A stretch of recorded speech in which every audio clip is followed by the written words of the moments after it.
but we're women, strong women too.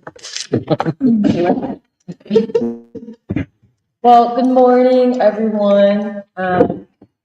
This week we're going to continue something I think we actually started last week, which is talking about W.E.B. Du Bois as the originator or original thinker of a new movement of world thought. And I think Doc laid out a lot last week, and I think this week we're going to go even deeper and actually have more of a deeper thorough discussion of what does it mean to say Du Bois is the original thinker of a new movement of world thought. So without further ado, I'll hand it back over to my worthy colleague, Dr. Montero, to begin the continuation of what we started last week. Thank you, Emily. It's good to see everybody, believe me. And I guess just a quick word about what's going on in the world in the Trump administration. Trump, as all of us know, ran as a peace candidate. But as we see, he's pursuing the most dangerous wars. And thankfully, we did not see him as this savior of the nation and of the people. We saw him as what Marx called a historical farce, an imitator, wannabe. But he might be destroying his presidency as we speak because he promised peace and has only been pursuing war, of course, in the Middle East, and only halfway pursuing peace in Ukraine. So it's not a lot that we need to say about that right now, because the larger picture is, how do I put it, the ideological history of the world, history of consciousness. Where are the people, and what are the ideas that will help to further develop human consciousness? I usually think, I've been thinking about the period between the Protestant Reformation and, well, everything since that, in terms of European history, can be defined as permanent war. Sometimes it's called the 7 Years' War, sometimes it's called the 30 Years' War. And certainly, when we get to the 20th century, it's called the First World War and the Second World War. I usually say, and I think I'm wrong, that you all have known nothing but war and counter-revolution. When I think about it, I don't know that my generation has known anything but war. The United States is a warfare state and has waged constant war for the last almost 80 years now. And maybe I have to say I was too naive to think that this could be turned around easily. It's not going to be turned around easily. And, we had talked about 3 possibilities, remember, that we could be in a pre-revolutionary situation as we define it, or we could be in a pre-Civil War situation, or the collapse of society itself going into ungovernability. All of those options are still on the table and seem to be more present than when we talked about it a few months ago. It's hard to predict what the outcome of this will be. It's very hard. and counter-revolutionary forces are now asserting themselves, not in Bernie Sanders or AOC going out and speaking at these town halls. It's more secret. It is their saying in effect that to anybody that's in power, including Trump, if you do this, we will be forced to act in this way. So I would just say that it's a kind of a moment of reckoning, maybe a turning point in the history of the country. To me, I'm thinking more about that period after the Reformation, during the Reformation forward.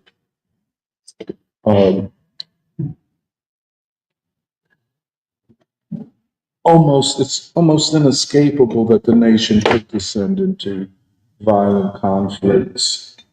I know, and I don't want to talk too much about this. I want to get to do this because I think it is the way we talk is very substantive and meaningful in terms of the way we look at all of these moving parts, and there are so many moving parts. As they say in sociology, so many variables. And as Du Bois says, it's not so much about law as chance. And I'll talk about that a bit. We have to have a way and a language to talk about this moment. We have to have it, and we have to struggle for it. But sir, I'll just end on this. For Trump to have run as he did as a candidate of peace and to have pursued almost nothing but war is a profound disappointment to a lot of people. In fact, it is, I think, the margin of victory was him saying he was for peace. He could not have won the youth vote if he was for war. He could not have won in states like Michigan unless he made a promise to not be a person of peace. And of course, when he, I think right after he was inaugurated, for him to post that Jeffrey Sachs text or Video. The video. was it the video or I thought it was the Jeffrey Sachs post on X where he attacked Netanyahu and so on. Was it a video? I thought it was an interview that Okay. Yeah. No. Maybe. But nonetheless. So we said, oh, okay. And then the thing of the ceasefire. And now you're behind Netanyahu and all of this. You're going to blow the Houthis away, and you're going to do, even if you could do it, you don't need to talk about it like. But so I'm just saying we have to be prepared. I know a lot of people. I don't know Scott Ritter, but I think I feel like I know him because I'm looking at his. When he's 24/7 doing podcasts, and he's such a personable, almost charismatic person. You feel like you know him, and that you're feeling what he's feeling. And this is a man with a broken heart, man. Because he had claimed this was a revolution, and you may as well understand that. You know how he speaks, but and I don't know how people like Steve Bannon, who wanted to be a revolution, what they're saying these days. But I think on both sides, the lack of a worldview that would be able to say where we are at this moment in history. So I just want to go to, the continuation of our discussion of W.E.B. Du Bois.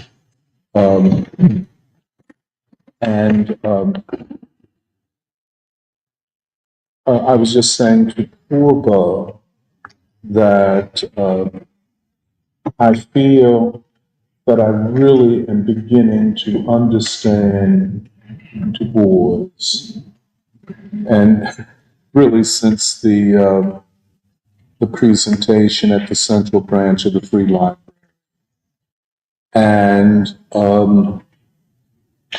once I understood him as the origin of a new movement of world thought,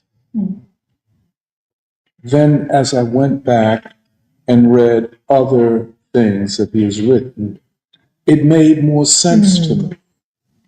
You know, for example, so many people would read Black Reconstruction through a framework of Marxism, you know, which I would say, and I think we're going to explore some of this in the science reading group, a kind of Kantian slash Marxism.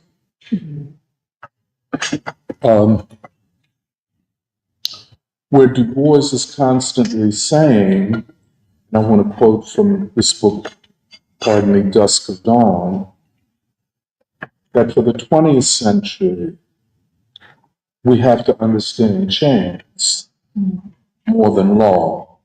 And this, I think, is very, very important. I'll come back to it. But this idea that to understand Black Reconstruction, you have to read it as derivative of Marxism. I would have kind of said that or something similar to that at a certain point. I wouldn't say that today at all. I would pretty much say the opposite. So I feel that I understand Du Bois better. I understand what his intentions were better. And this is very important to understand what he set out to do and then why.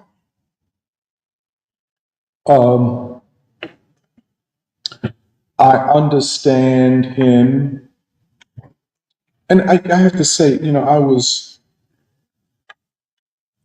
when you look at this huge structure of modern Western thought, you are humbled by it. As, it's not, I mean, you have to be. It's a magnificent structure, but it's not a complete structure of thought. But I would always look at that and kind of say, in my mind, although I wouldn't say it openly, that, well, how does Du Bois fit here? So sometimes I would see him as a Hegelian. Sometimes I would see him as a Marxist.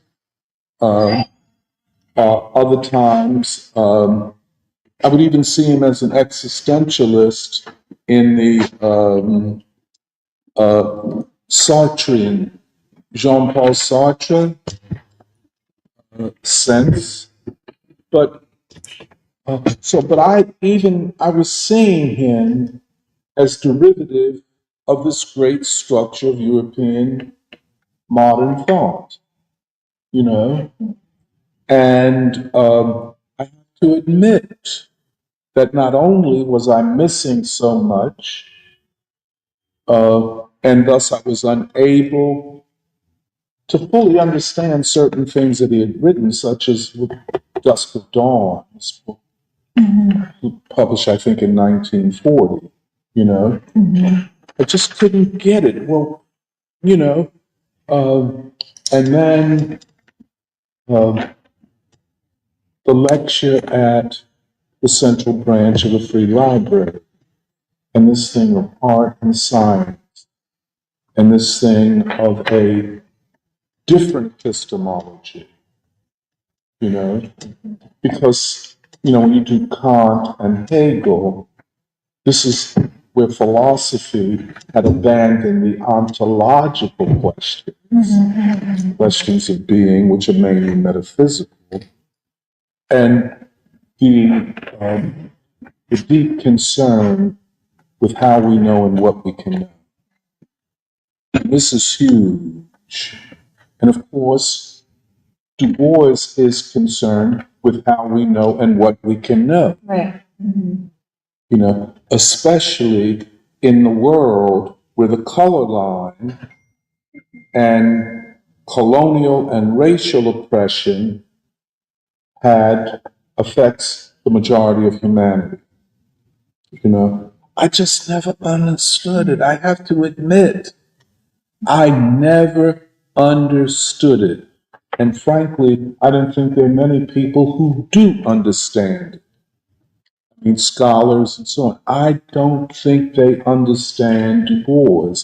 And certainly, other than seeing him as derivative, like Hegel or Marx or maybe Kant,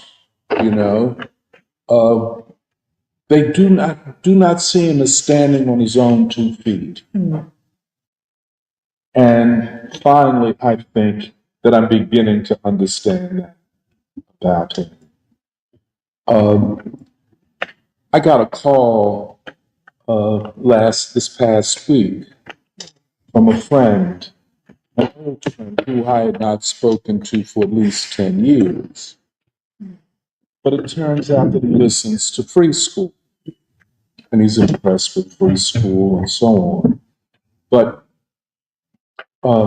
he is one of those scholars, and he is a sociologist. In fact, at Banner, where they get their degrees, and he called me. He's a very kind of like I was back in that day.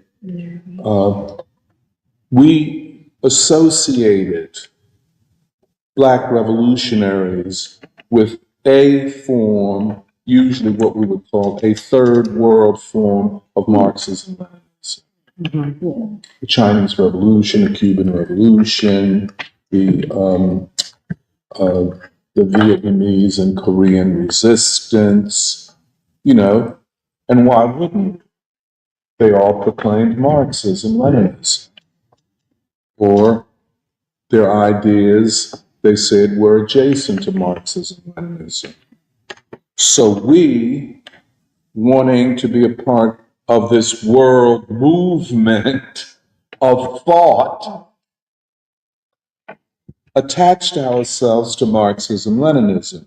Most of them, or all, I don't know any of them, that kind of did what I did, join the Communist Party, you know what I'm saying? For all kinds of reasons, they didn't want to go there.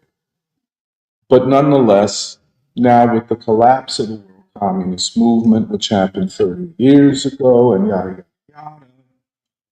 So he called me and we're talking on the phone.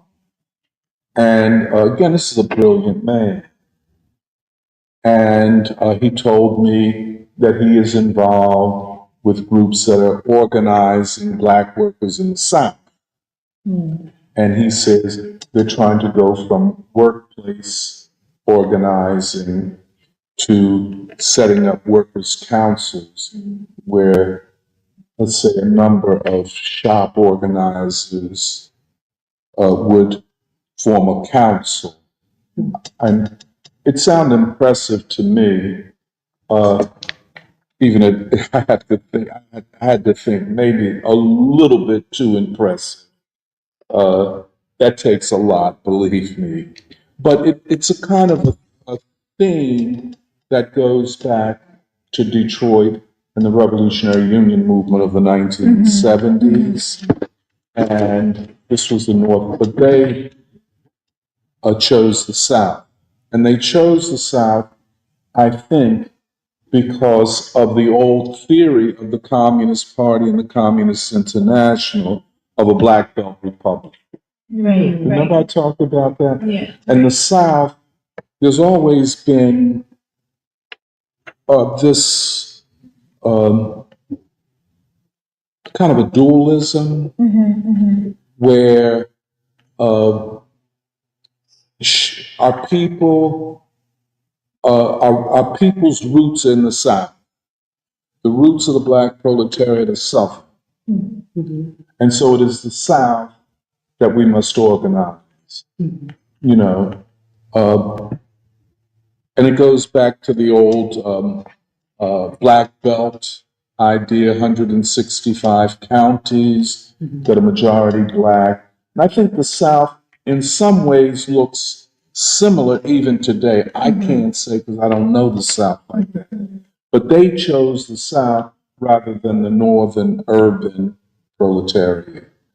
So he was telling me about all of this, and it was very impressive for me to hear, and I was very happy that he's carrying on with the revolutionary task. But then we started to talk about uh, current politics, and he began to use the language and framing that's Marxist. That what are we going to do as we face fascism, this fascist movement? How do we organize in this time? And so, I gently pushed back and I said, well, why would you label what is going on fascist?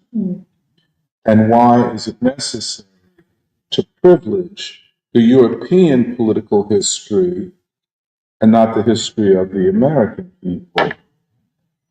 But we didn't have enough time, and I wanted to be more polite than not because I wanted to say, I don't think I said it, we must reread and understand Du Bois in order that we get an understanding of American history and what is possible.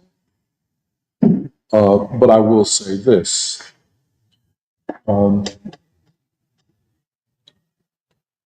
Most Marxisms of this time are locked in a past that never applied to the United States. It never applied. It was uh, an attempt, and this is what we're going to do in the science reading group. See, the question of law, the laws of social development, Right. that's where we lived. If you were a Marxist, if you're a revolutionary, you lived at that moment the laws of social development, which then meant that you were being scientific. If you discover law, that means that you are, or if you seek to discover the laws of development, that means that you are doing something scientific, which means the rational kernel. We had that language.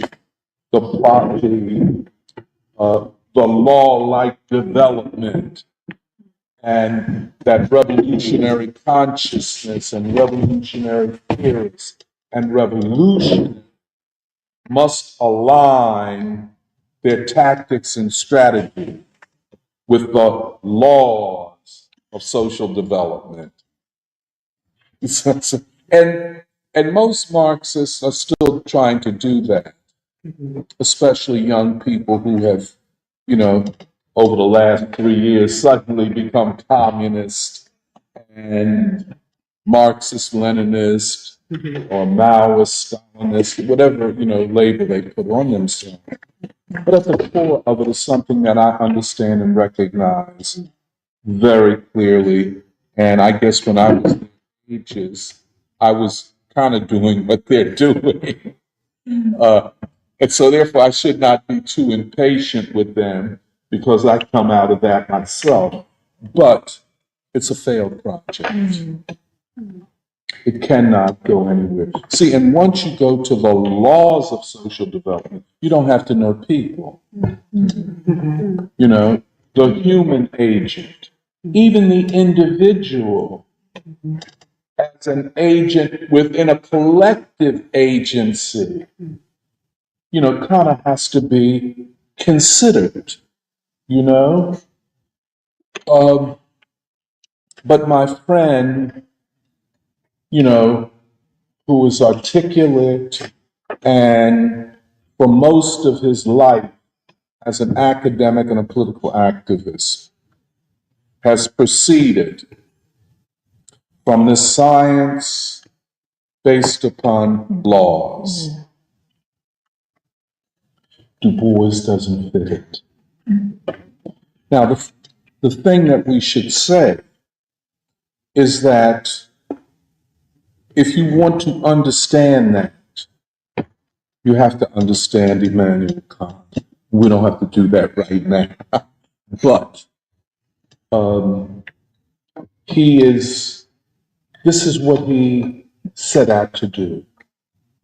To take all of the experiences and the phenomena with scientific experimentation had presented to us and give it a rational or law-like explanation. You know, because there are all kinds of experiences, but or all kinds of experiments in science. But are we just satisfied with the experiments? Or do we want to find the patterns or laws of development of those phenomena, be they biological, physics, geology, and so on? And that's what Kant was setting out to do. And so when Hegel says that philosophy is a science of sciences, he was saying that philosophy will show what the scientists cannot extract, and that is the laws behind the experiments. But then, and this is what Du Bois discovers early on, that what applies, or we can claim applies in natural science, cannot apply in social science. And he will say in Dusk of Dawn that the task of 20th century social science is the discovery of chance. May I just read that to you? And I'd read this Dusk of Dawn so many times. And then I found out I didn't understand a word I was reading. You know, and now I'm saying, how dumb could I be? But then most people teaching Du Bois, they don't know what they're teaching, you know. But let me just read you this. Oh,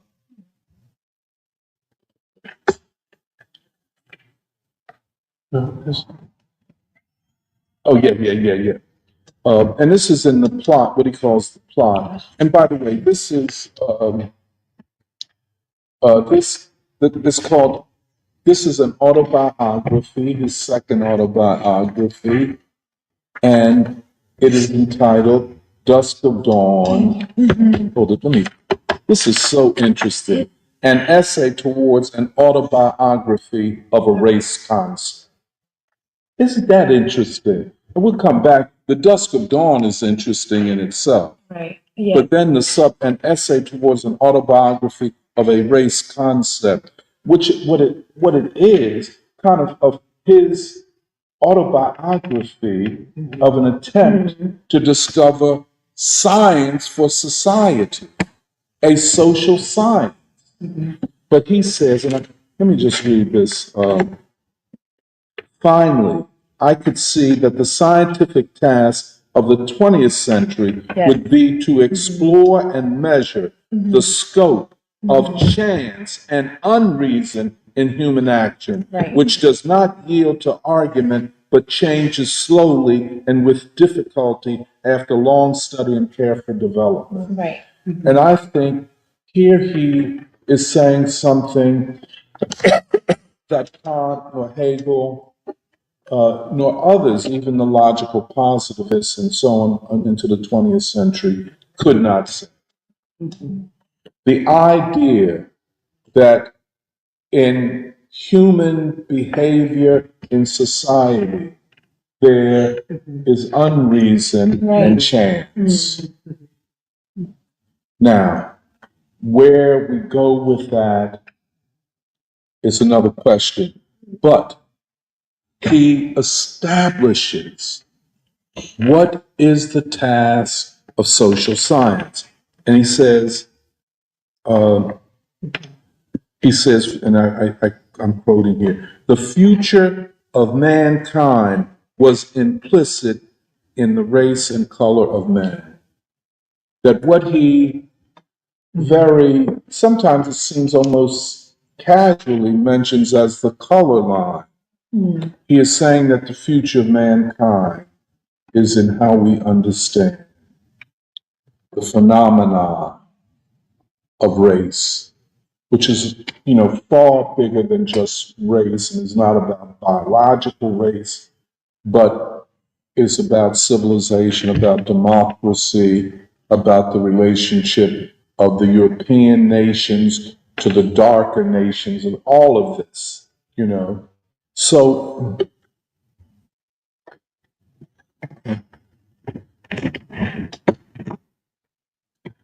and I just want to read, there's a chapter which I feel is extraordinary, and it's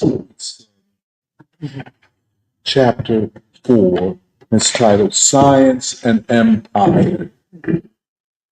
And isn't that what it's about? Science in the face of empire. And here he makes the argument, I don't know where the quote is actually at this point, which is a point that is different than Kant's. Kant is interested in law, or law as a manifestation of science's discovery of reason. Reason as a way of talking about the patterns that explain phenomena. Right. When we say law, we mean repeated patterns. A law is a recurring pattern that explains phenomena. Like the law of relativity, the law of gravity. But when it comes to society, even to want to do that is a diversion and a dream, a fantasy that we can do in social science what biologists or physicists are doing. And Du Bois says, no, that we can't. That road, and it's failed for over 200 years. Every attempt to do that in social science and sociology has failed. The place where it's most dogmatically asserted is in economics. And probably the economists understand less about it than everybody else does. But they make all of these claims, and so on. Well, so where do we put Du Bois? Or where must he be put? And why must he be put in the proper place at this time in history? First of all, we talk about modernity as a larger um, historical phenomena. Now, modernity does not end with the socialist revolution or the end of capitalism, which capitalism is part of modernity. Okay? Um, Let me put that another way. If you only see, and indeed, capitalism emerges in and from modernity. You know, that's why we go back to the Renaissance and Leonardo.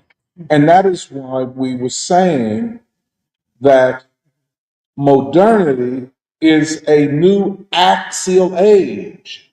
By axial age, we're saying a new civilization and ideological, political, philosophical, on and on, axis of human civilization. No revolution or revolutionary, even in the period after the consolidation of capitalism, have made the claim that they are anti-modern.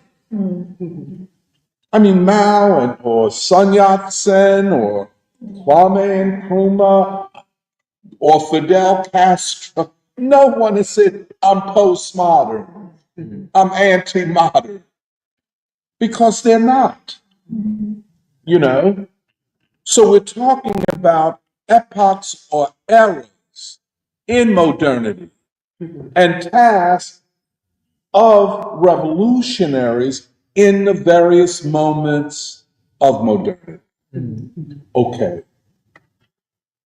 So take Mao Zedong, a profoundly interesting person.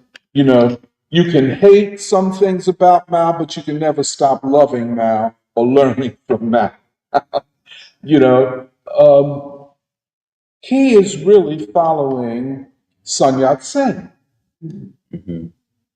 He wants to establish a republic, a democratic republic, to replace the dynastic regime of China. Now, Xi Jinping says it's 10,000 years old. I don't, maybe he's right, I don't know. But anyway, it's of long duration. It collapses. You know, the emperor leaves, and the people are left to pick up the pieces and construct a new regime of democracy. And that's what Sun Yat-sen is saying, a republic.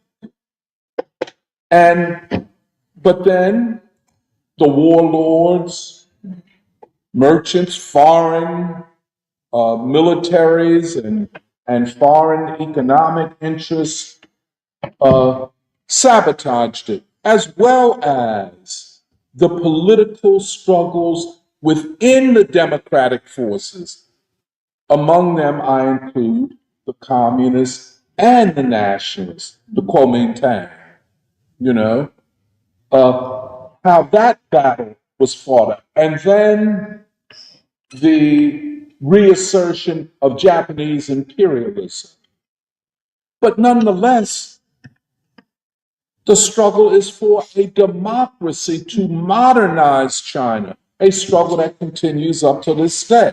You know, so if China, if Xi Jinping says we will develop socialism with Chinese characteristics, well, I read that to say socialism designed to solve Chinese problems.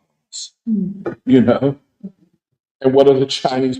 1.5 billion people, uneven development, vestiges of the feudal system, a population which in the beginning was uneducated. Today, and many Marxists, Leninists would say that China is no longer a socialist country.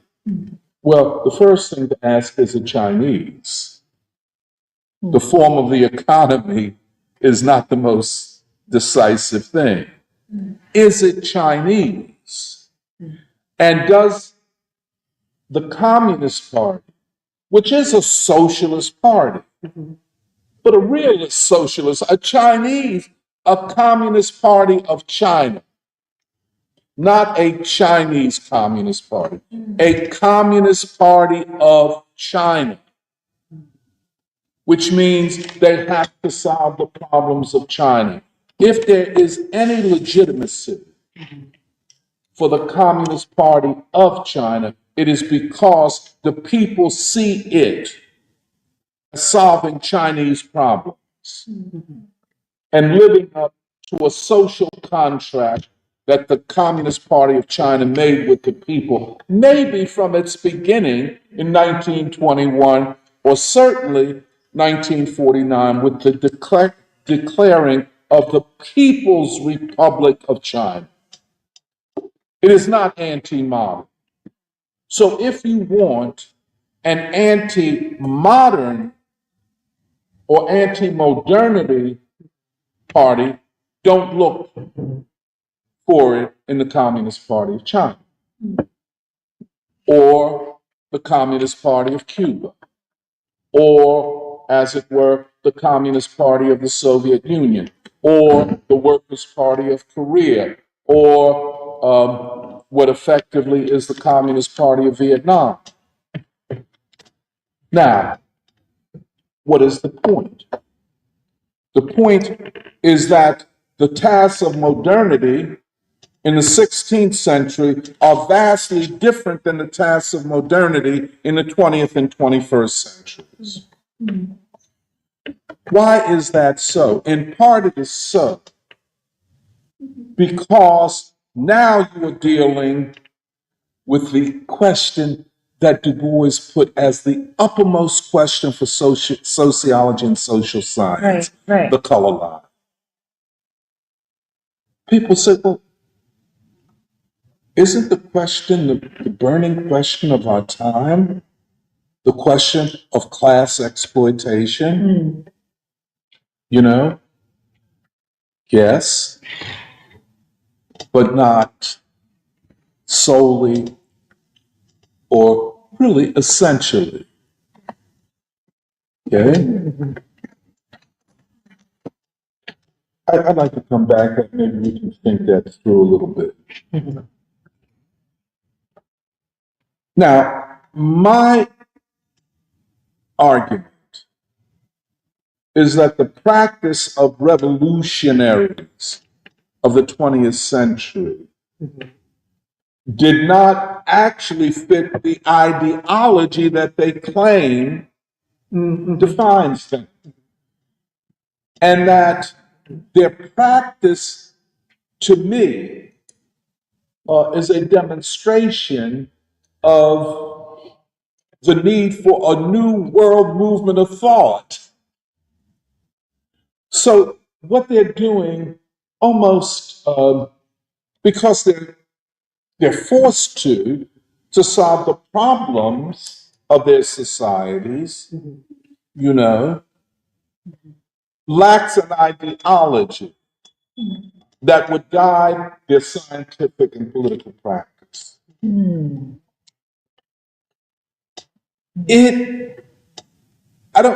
just lost for words even. Du Bois writing, you know, not in high sounding prose, almost poetic prose, and deploying art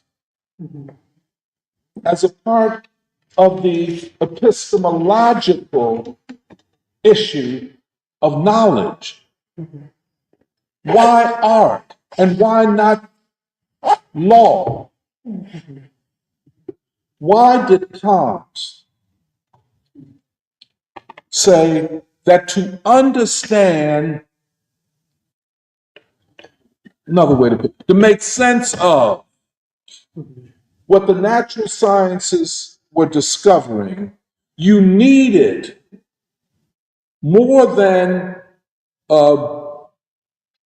even in Einstein saying, you know, energy and mass at a certain velocity unleashes energy.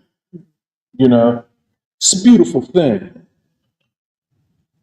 But what Kant would say, or what Hegel would say, there has to be a rational superstructure, yes, what he would call a categorical imperative, that reason compels us to see the laws underlying the phenomena. Yeah. And so the laws come out of reason. And you can understand that that was the whole thing of the Enlightenment. That's what it was all about. Replacing metaphysics with reason, replacing metaphysics with law, replacing speculation with law or reason. Hey man, it's nothing to take lightly. So, I mean, you got to put respect on the man's name, which I do. I mean, as you know. So, you know, outside of Hegel and Marx to a certain extent, who took classical German philosophy, that is Kant and Hegel, pretty much, took them seriously. That is different than Friedrich Nietzsche. You know, you talking about reason and law, and I'm suffering from depression. You know what I'm saying? Which is the finality of that is postmodern. I would even say queer theory, which you know I say is the dominant theory in social theory these days. It's all about me. There is no truth. There is no law likeness. There is just the self as the principle of not just agent, but the principal concern of philosophy and social theory. Okay? Now, I say that even in revolutionary societies, societies where communists or radical parties are leading the development, especially among the darker nations, and this is Du Bois's focus. Right. See, that shift from the white nations to the darker nations requires a new epistemology and a new movement of world thought because you're dealing with the world. I mean, I can't say what he intended completely, but he was right on the money. And he saw and realized what was absent in previous social theory. And that is why I think one of the reasons why radical social theory defaults to political economy and not to sociology. Because political economy is about economic structures that, you know, in a certain way can be, if you take, let's take Marx's Das Kapital. A lot of people say, well, the first chapter is a demonstration of Hegel's science of logic. I would say yes, but then there's something else going on here. And that is that what for Kant was the categorical or rational imperative, you see what I'm saying? For Marx, it is the economic structure. They kind of play the same role. because it is through this economic structure that society and its development and the laws of its development can be observed or known. Yeah. I know it didn't make a lot of sense the way I put that, but we can come back to it.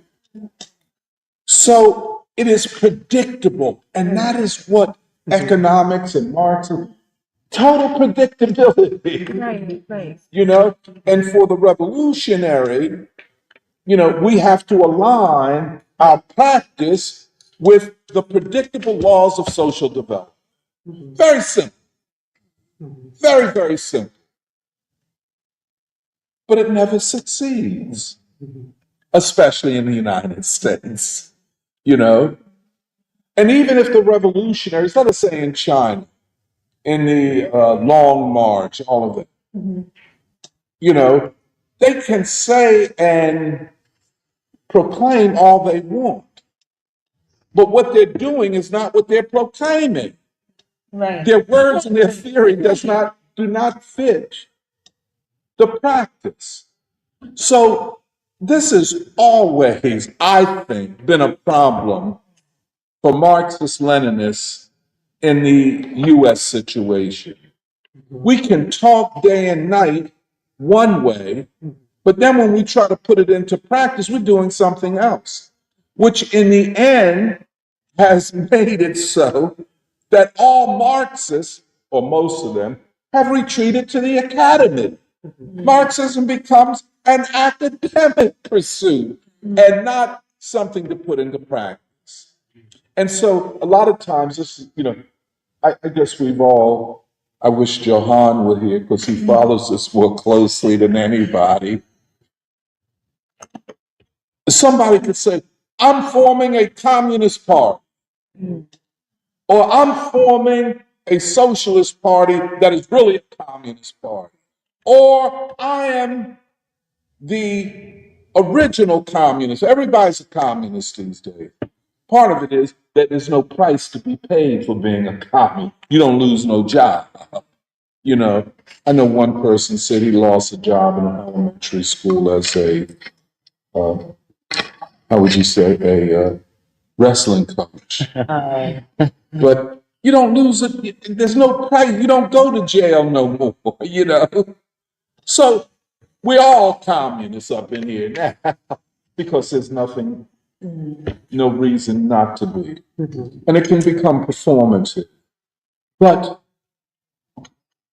what I have observed in all of the communist, quote unquote, parties is a need when they get to the tactical and programmatic level to add on something else to what is called Marxism. In other words, a program does not emerge from Marxism. Well, by the way, just one other thing. Never deal with the color line. So that's a big problem out the gate. And therefore, Du Bois cannot be organically a part of what they're doing. But they have to look in other places. So where do they look? Some look to LaRouche and that whole pot of nonsense. And I say that having been knowing that. Or they default to a kind of nonprofit activism, which then means that let me kind of make this a little clearer. You see, we're communists. I'm using their line. We're communists aligned to nonprofits who align to the elites of the Democratic Party. So therefore, I will my activism is possible because I can get funds from donors, et cetera, and people who are in the liberal political project. You know what I'm saying? I'm a communist because I'm for socialism and I have a quote commitment to some form of Marxism, but the working class isn't ready for that, so we'll be liberals in the meantime. You know, I mean, it's something to see. It's a contortionist thing. It's like, I'm going to contort like a pretzel. Yeah, that's a good You know, not like a donut.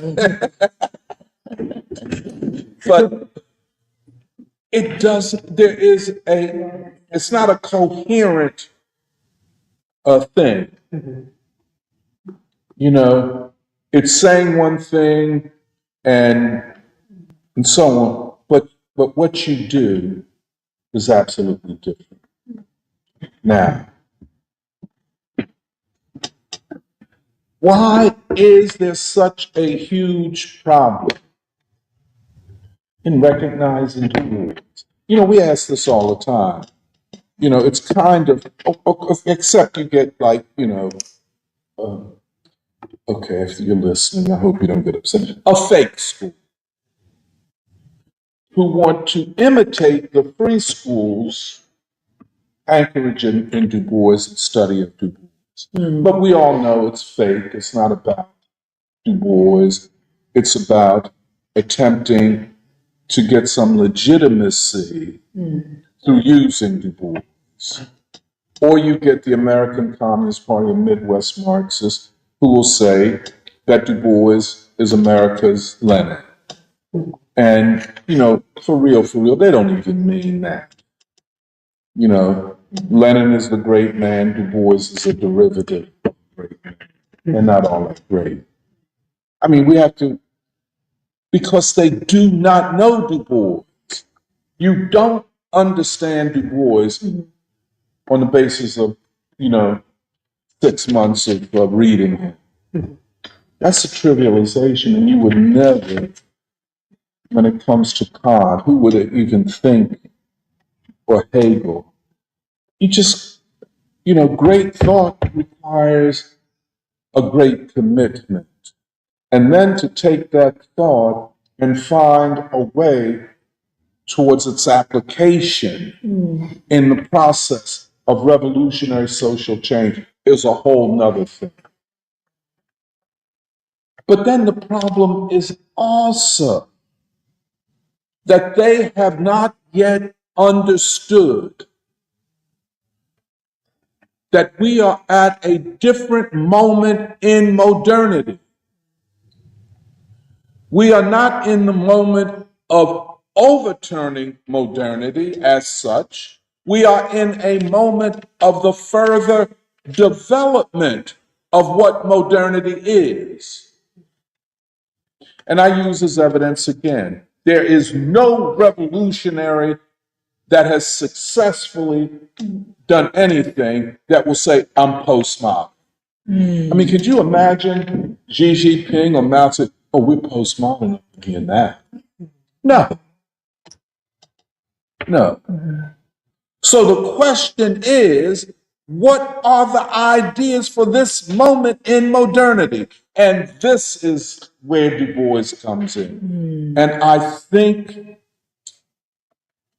it is either Du Bois, and not just Du Bois, but all that comes out of this this movement of world thought that he originates, in the same way that Du Bois speaks of Leonardo in the originary beginning of the modern world. We must talk about Du Bois at this stage of the modern world. I think it makes sense when I'm saying we're not. Du Bois didn't reject modernity. Mao didn't reject modernity. Lenin didn't reject modernity. But the difference is that Du Bois is an originary thinker of a world movement of thought in this stage of modernity. I'm going to end. Let me just say, few more small things. And a lot of this we're going to explore more in the science reading group, which I think is going to be very interesting and very exciting. Luke, I hope to see your face in the place. When is it? Yeah, because you're a philosopher, a philosophy student. Correct. We're going to begin with the how do we explain the collapse of string theory? Now, string theory is kind of similar to the way its advocates speak of it to queer theory.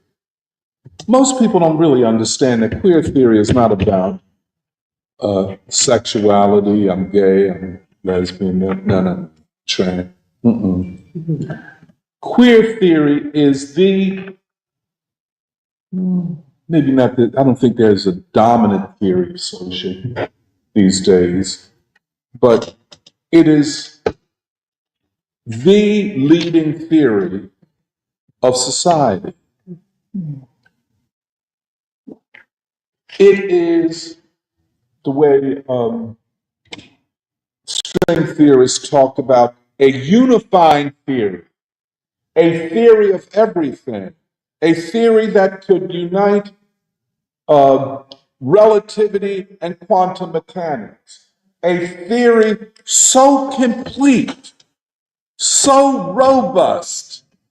And shit, you go back 40 years, man, somebody tell you you in graduate school and you're look, this is it, and we working this out, and if we are successful, we will be able to unite quantum mechanics and relativity and find a quantum theory of gravity, a unifying theory of all theories. God damn. I was down with that. When I first heard it, I said, shit, man, I'm down. But what did I know? I mean, shit, I like the language. You know what I'm saying? And it has a certain, and then, the cats doing it, they doing mathematics, and I don't know no mathematics. I failed that in school. So, but the language is so hip. First of all, the idea of a string theory. You know what I'm saying? That's cool. And then everything about it is hip. Everything about it is postmodern. The language of it could be applied in social theory, social science. And I'm one of the people that did it. I mean, it had the most sophisticated, you didn't have to know the mathematics. The people advancing it had become authoritarian. You're not down, you ain't gonna get a job. See, it's that the academic thing of we will bring you to heel through the process of starvation. Right. This happened to me. In the academy, they fire you with the quickness. That's discipline through starvation, Right. through homelessness. Right. Can't pay your mortgage. You understand?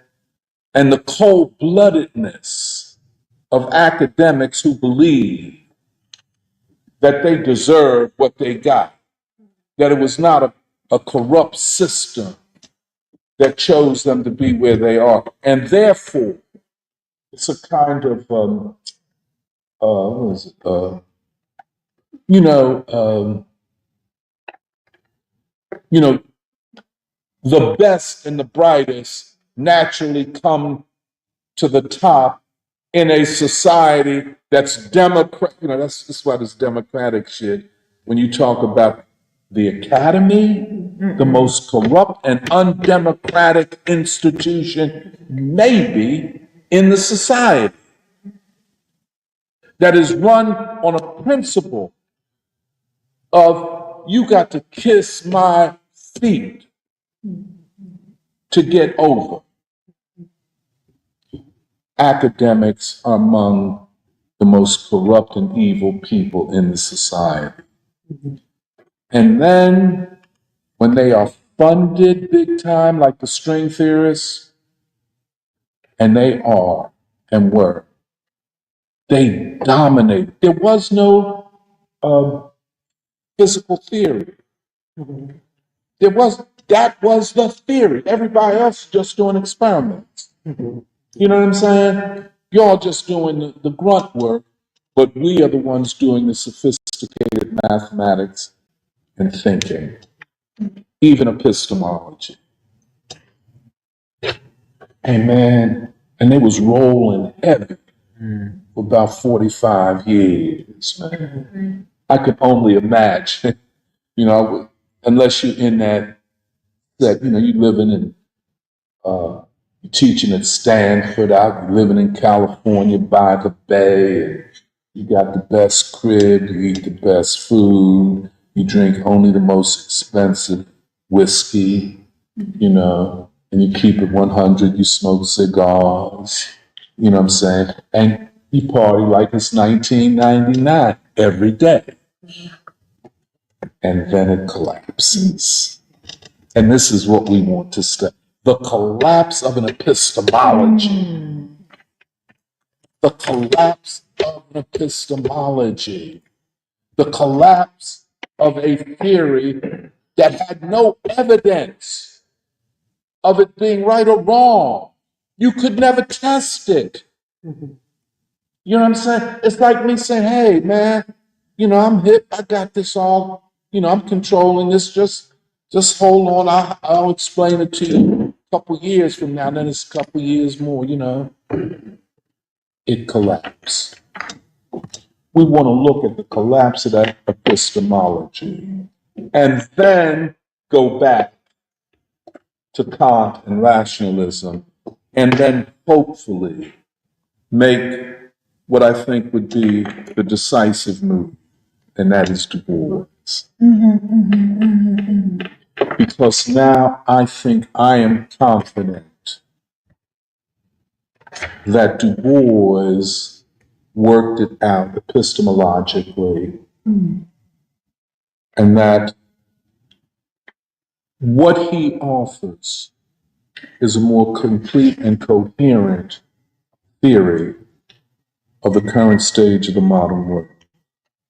He does it not through the natural sciences, but through the social sciences, or what he defined and what he did as sociology.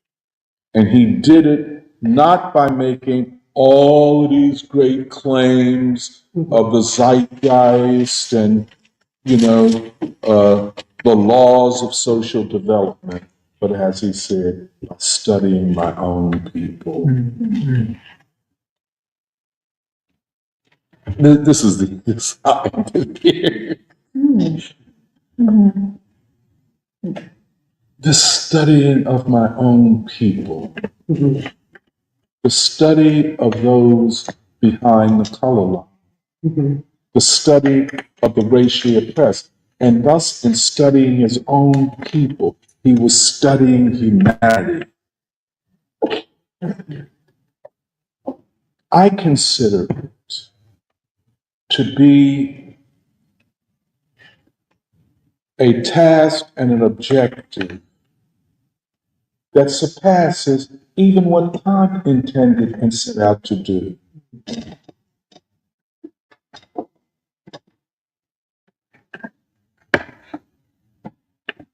To do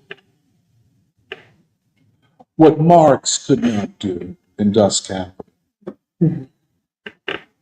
To face head on the human and the human as agent of history and of social change. And of course, a new epistemology. And this is my last point.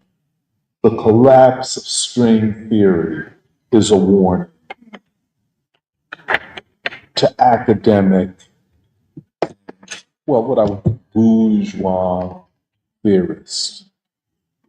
In the same way, and this is going a little ahead, in the same way that string theory collapsed in upon itself. Queer theory will do the same thing. Now, understand, when I say queer theory, I'm not talking about sexual preference. It's more than that.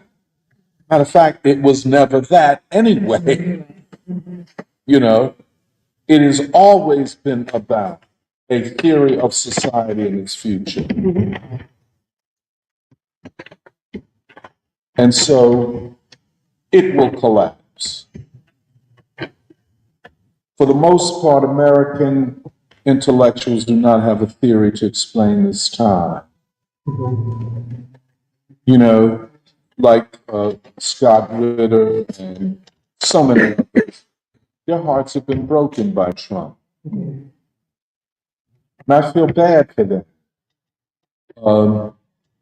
And, you know, a broken heart is not preceded by, but what comes after a broken heart is anger. Yeah.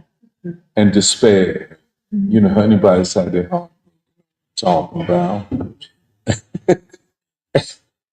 And all I say is learn from it. Yeah. But what will come next? What is the real possibility for the next stage? And so much of what comes next would be decided by the character of ideas, the character of epistemologies, and such. So I'll stop there. Okay.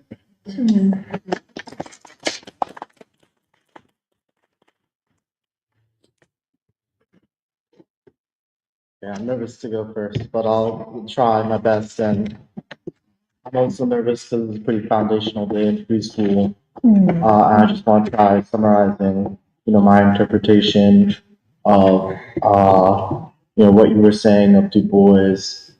And I start off by saying I self-criticize because I view Du Bois as derivative of Hegel, probably. Say it one more time. I self-criticize because I view Du Bois as derivative of Hegel, probably. Yeah. And I don't know how to read Hegel, and that's the language comes from that. But I view, in my course of Marxism, and anybody can feel free to interrupt me, that Marxists, they're always doing a balancing act. How we talk about Marx as the ascension from the abstract to the concrete.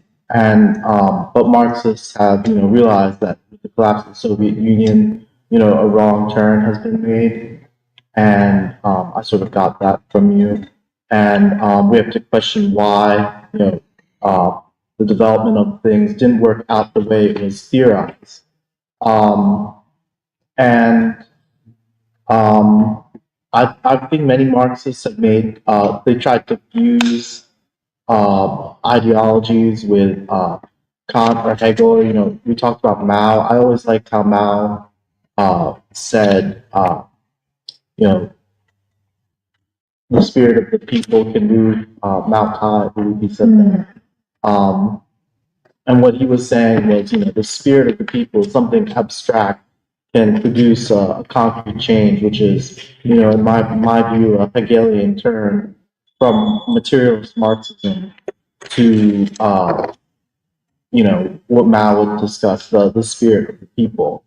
I just wanted to read something real quickly from an article I was reading about the pessimism of Zizek, because you were mentioning, Marx's frozen in time in the academy. And this paper quotes Georgy Plankov in 1892. Plekhanov, thank you. And he says, eclectic thinkers can, of course, fuse and combine everything in their minds. With eclectic thinking, you can fuse not only Marx and Kant, but even Marx and medieval realist thinkers. For the coherent thinkers, the illegal union of Marx with Kant's philosophy must be regarded as something monstrous in the full sense of the world. And the article talks about how Zizek has made this turn toward pessimism. Something I've seen, lots of Marxists do. Basically, I've seen that up close. and it discussed how Gilles' dialectic of Gramsci's pessimism of the intellect, optimism of the will, and turned that dialectic into something one-sided, where there was only pessimism. Um, and it made me think about your friend who has retreated. I'll use that word, retreated to the to the Harry Haywood thesis. Not, it's not his thesis, but what he defended the black belt thesis. Yes. And the turn. This is what Gerald Horne, the pessimistic turn that Gerald Horne has made, that there is no modern future with, white and black united. And yeah, and I guess in conclusion, I'm thinking about all these people, all these thinkers who have tried using, Marx with Freud, Marx with Kant, Marx with Hegel, Marx with Christianity, Marx with Islam, Marx with, this and that, and I don't know, I'm losing track of train of thought, so I'll just conclude with what Scott Ritter said in one of his interviews, which is he was talking about CIA analysts, and the CIA analysts used to know the conditions on the ground, they used to know the language, they used to know the people, and Scott Ritter was saying now those CIA agents got pushed out because they were corrupted. They knew the language, they knew the Houthis, so they couldn't be, from the boss's point of view at the CIA, their theory was not pure enough. That's what Scott Ritter says.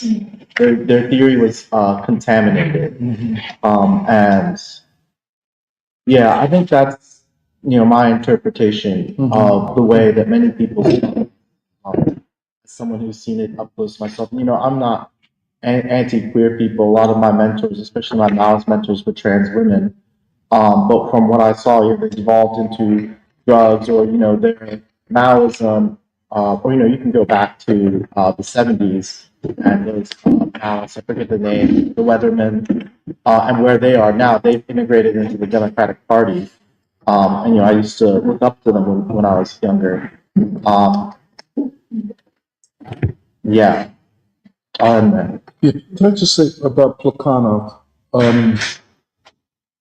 It's more what he was presented, the way he presented the problem was more rhetoric, rhetorical than I think substantive.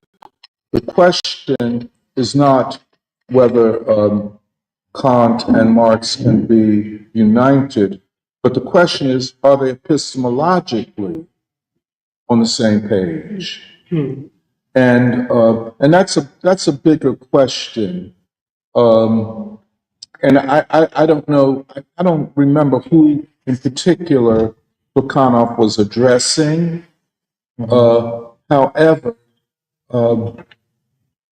still, even if one accepts what he's saying, still it is not sufficient because he ends up epistemologically in the same, as I tried to show, in the same rationalist framework that Kant was in.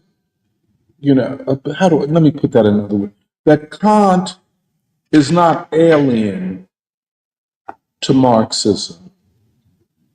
In fact, when Marx or Lenin says that a major component of Marxism is classical German philosophy, you could just say that, oh, classical. But what does that mean? Does Marx abandon classical German philosophy? Or does he take it in a different direction? And there's nothing wrong with that. But I'm saying to act like Marx constituted an epistemological revolution, I disagree with. I disagree with that. I think, and what I would say, and it can be challenged and we can argue it and all of that, is that it is Du Bois. Now, that begins a new world movement. And it's at the same time, I think Du Bois and Plekhanov are about the same age. And certainly when Plekhanov is writing in the late 1890s, Du Bois is in his formative stage. Certainly, the essay Du Bois wrote on Leonardo is 1890. That's the same time Plekhanov is writing and studying. But yeah, that's what I would say. I wanted to also pick up on this question of like, why are so many young people drawn to Marxism Yes. today? Because I think it's an important. And I know we've talked about it many times before, but I do think it's worth re-examining because even like let's say like someone my age, right, like late 20s, I think part of the common experience for a certain age group or generation was like you come up, your first kind of real exposure to politics is basically the Bernie movement. Yes. Like that was it for me. Like I think Bernie was like the first time I was like acutely aware of like politics and stuff. And like I don't know if I called myself a Bernie bro, but I was definitely like adjacent to the Bernie bros because this was undergrad. And it's like on the one hand you see the kind of you see through the stuff of identity politics, which was really big back then in like the late 2010s, but also you see how the Democratic Party is Bernie and all this stuff. And I think but then you're also becoming disillusioned with Bernie Sanders and the Democratic Party at the same time. And so it's like the kind of natural progression is like from Bernie's kind of social democracy towards basically Marxism, communism, all that stuff. And the kind of almost epistemological move that I think a lot of people, let's say my age, make is that because you're so disenchanted with the identity politics stuff, you think economics is the real deal. We're getting to the essence of things. Political economy is the real deal. And this is the real source of the actual problems in American society. And I think that's kind of, this is also, even at a philosophical level, that's like the whole like base versus superstructure thing, like all that stuff which goes into Marxism. But I think part of it too is, and we've said this before, but it's the need, this almost psychological need for a kind of certainty. Yeah. And for a kind of like way of explaining the world around you without having to think too hard about it. And really the only question is, how can we practice communism? And I think the other influence too is there is, I don't know like how other people feel, but there's this kind of wave that presses on you of like basically the 20th century of like, there's the Russian Revolution, the Chinese Revolution, Vietnam, all these places, like all these like peoples around the world who took up this mantle of Marxism, Leninism, and so I think it's very natural to be like, like that's the real thing. We need to return to that real thing, even if like we weren't part of that generation or that period. But there's this kind of like, I think it's a genuine feeling of like, like there's this legacy which has to be taken up again, which has been like poisoned, abused, all that stuff. And so I think that's part of the kind of almost like psychological and sometimes even like spiritual urge towards like Marxism and the kinds of answers that you think it offers you, and like why people are drawn to it. But I just want to say that because I think it's like something that I still also I still wrestle with, because even at like I know we've said this many times before, but even this question of like a universal like general theory of everything, which Marxism is, like it is a theory of everything. And it can make that claim. It can make that claim. It's a claim about human history and what drives human history. It's a claim about society. And I think part of what's frightening for people, and it's frightening for me, is to kind of step away from that mode of thinking and still to like, and you said this last week, but like we're still interested in human universals. We're still interested in humanity. But I think there's a kind of specific way of thinking, which I think I associate with, whether it's like gender theory, Marxism, other theories, where it's like it's very safe to kind of operate within this idea of like, there's this like grand universal theory which explains everything, and it's just a question of like where do we fit into this grand theory? And I think part of what this is maybe my interpretation, which I'm not sure is correct, but part of what I think Du Bois is putting on the table is, yes, whether you call it race, civilization, all this has been part of the kind of fabric of human history since basically the beginning of humankind. But Du Bois asserts that the invention of the color line is a unique moment in world history, That's right. which does not have any kind of parallel. Whereas, for instance, Marx would say the development of capitalism fits within the sequence of, feudalism to aristocracy to mercantilism, whatever. Yeah. And so it's much easier to place that within a kind of grander historical lineage, whereas the specific invention of the color line does not really have a parallel in world history. And the problems it creates are unique in that sense in world history. That's where Du Bois is proceeding from. Yes. And I just want to say that because I feel like this is part of like the thought that we're working out. But I also wanted to bring up also the continuity of Du Bois's thought from kind of his beginnings, even to like the end, towards the end of his life, because like we've been reading parts of the Philadelphia Negro and the Bandung group.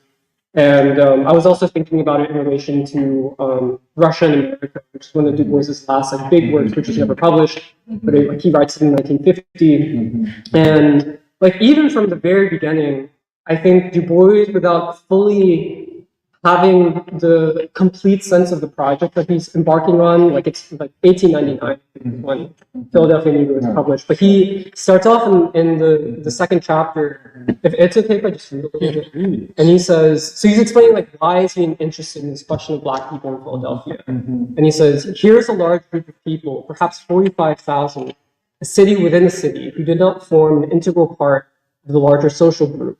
This in itself is not altogether unusual. There are other unassimilated groups like the Jews, Italians, even other Americans. And yet, in the case of the Negroes, the segregation is more conspicuous, more patent to the eye, and so intertwined with the long historic evolution, with peculiarly pressing social problems like poverty, ignorance, crime, and labor, that the Negro problem far surpasses in scientific interest and social gravity most of the other race or class questions. And he says, the student of these questions must first ask, what is the real condition of this group of human beings? Of whom is it composed? What subgroups and classes exist? Which individuals are being considered? But further, the student must clearly recognize that a complete study must not confine itself to the group, but must especially notice the environment, which means the physical environment of the city, of sections and of houses, but more importantly, the far weightier, the far mightier social environment, the surrounding world of custom, wish, whim, and thought, which envelops this group and powerfully influences its social development. And I feel like that framing of like even how he's considering it is like, it struck me a lot because it's like, we also like even this question of like what is concrete if we're talking about abstract, but it's like for Du Bois, interesting thing is like through his kind of engagement and study of basically him going out single-handedly and interviewing and observing like thousands of Black people in Philadelphia in this period of American history. It's like for Du Bois, where like the movement of his thought is basically towards what he considers the social environment of thought, of ideas, and how this shapes the social system itself. He says it like that. I feel like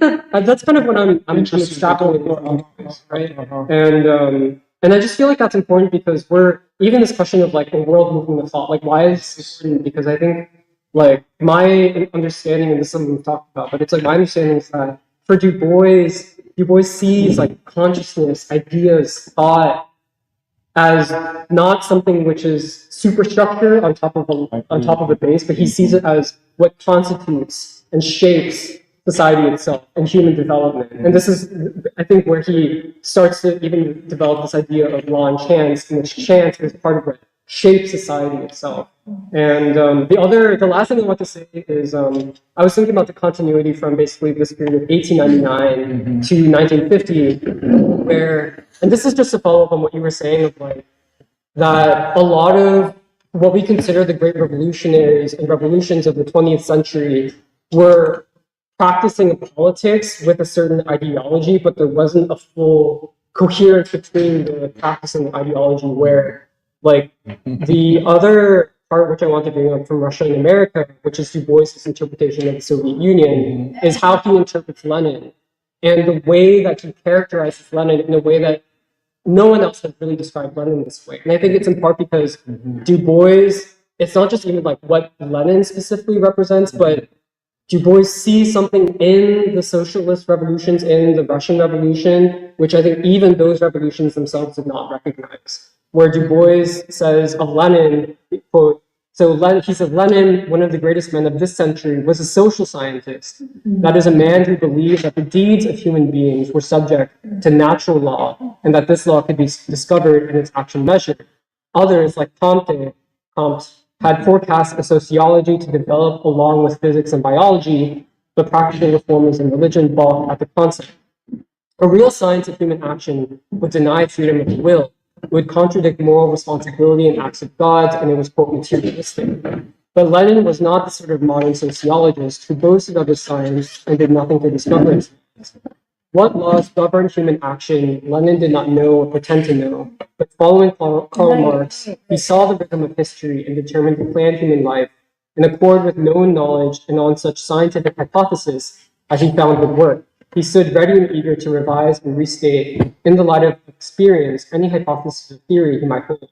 He therefore studied not only the written word of history and economics, but the actual current deeds of living men.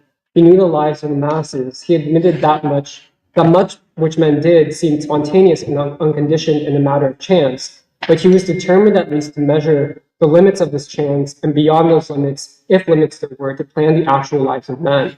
It was this pragmatic approach to human action, either in government or revolution, that set Lenin apart from and above his followers and contemporaries and explained his life. And the thing is, like, Lenin would never say this about himself, I think. Well, and I think, But what's striking to me about is that, like, in the way that Du Bois is interpreting Lenin, it's almost that Du Bois, this is like partially my question, but it's almost like Du Bois like sublimates the kind of Marxist thought, like the kind of European Enlightenment tradition, all the kind of grand architecture of Western thought. But so he has like a relationship and he understands it, but again, I think Du Bois sees something in these revolutions of the 20th century, which those revolutions themselves are not able to articulate at that time. And like this, even this whole thing of like law and chance, like I've never seen in all of my like limited reading of like Marxist thinkers and Lenin himself, that framing of it, that's very uniquely Du Boisian. And so I just want to. I think this description of Lenin is really a description of himself, Du Bois, right? Because I don't think you could find that in Lenin. Yeah. Right. But I just want to say that because I think that's very interesting the way. Because I think it's like even this question of Du Bois being framed as a derivative, I think obviously is a misunderstanding and a diminishing of Du Bois. But it's like, yeah, Du Bois has a relationship to kind of what canon of Western thought. Like he's not afraid of it, and actually he's like very comfortable with it. Yes. But the question is like, on the one hand, does Du Bois stand on equal footing, but also what is Du Bois actually doing to advance human history? And this whole question of the new world movement of thought.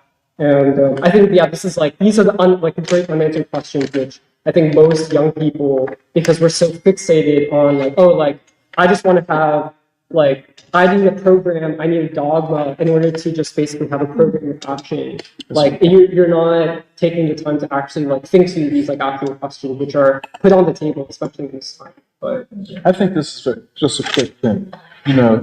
First of all, there is something about young people and the need for certainty. And the other thing is the special needs intellectually and so on of your generation, where Foucault was thrown at you with such force, and it makes all the sense in the world that you could see Marxism as a tried and tested theory of social change. One thing I wanted to say was that it was really interesting how when you were reading Du Bois, he linked chance and unreason. Yeah. Yes.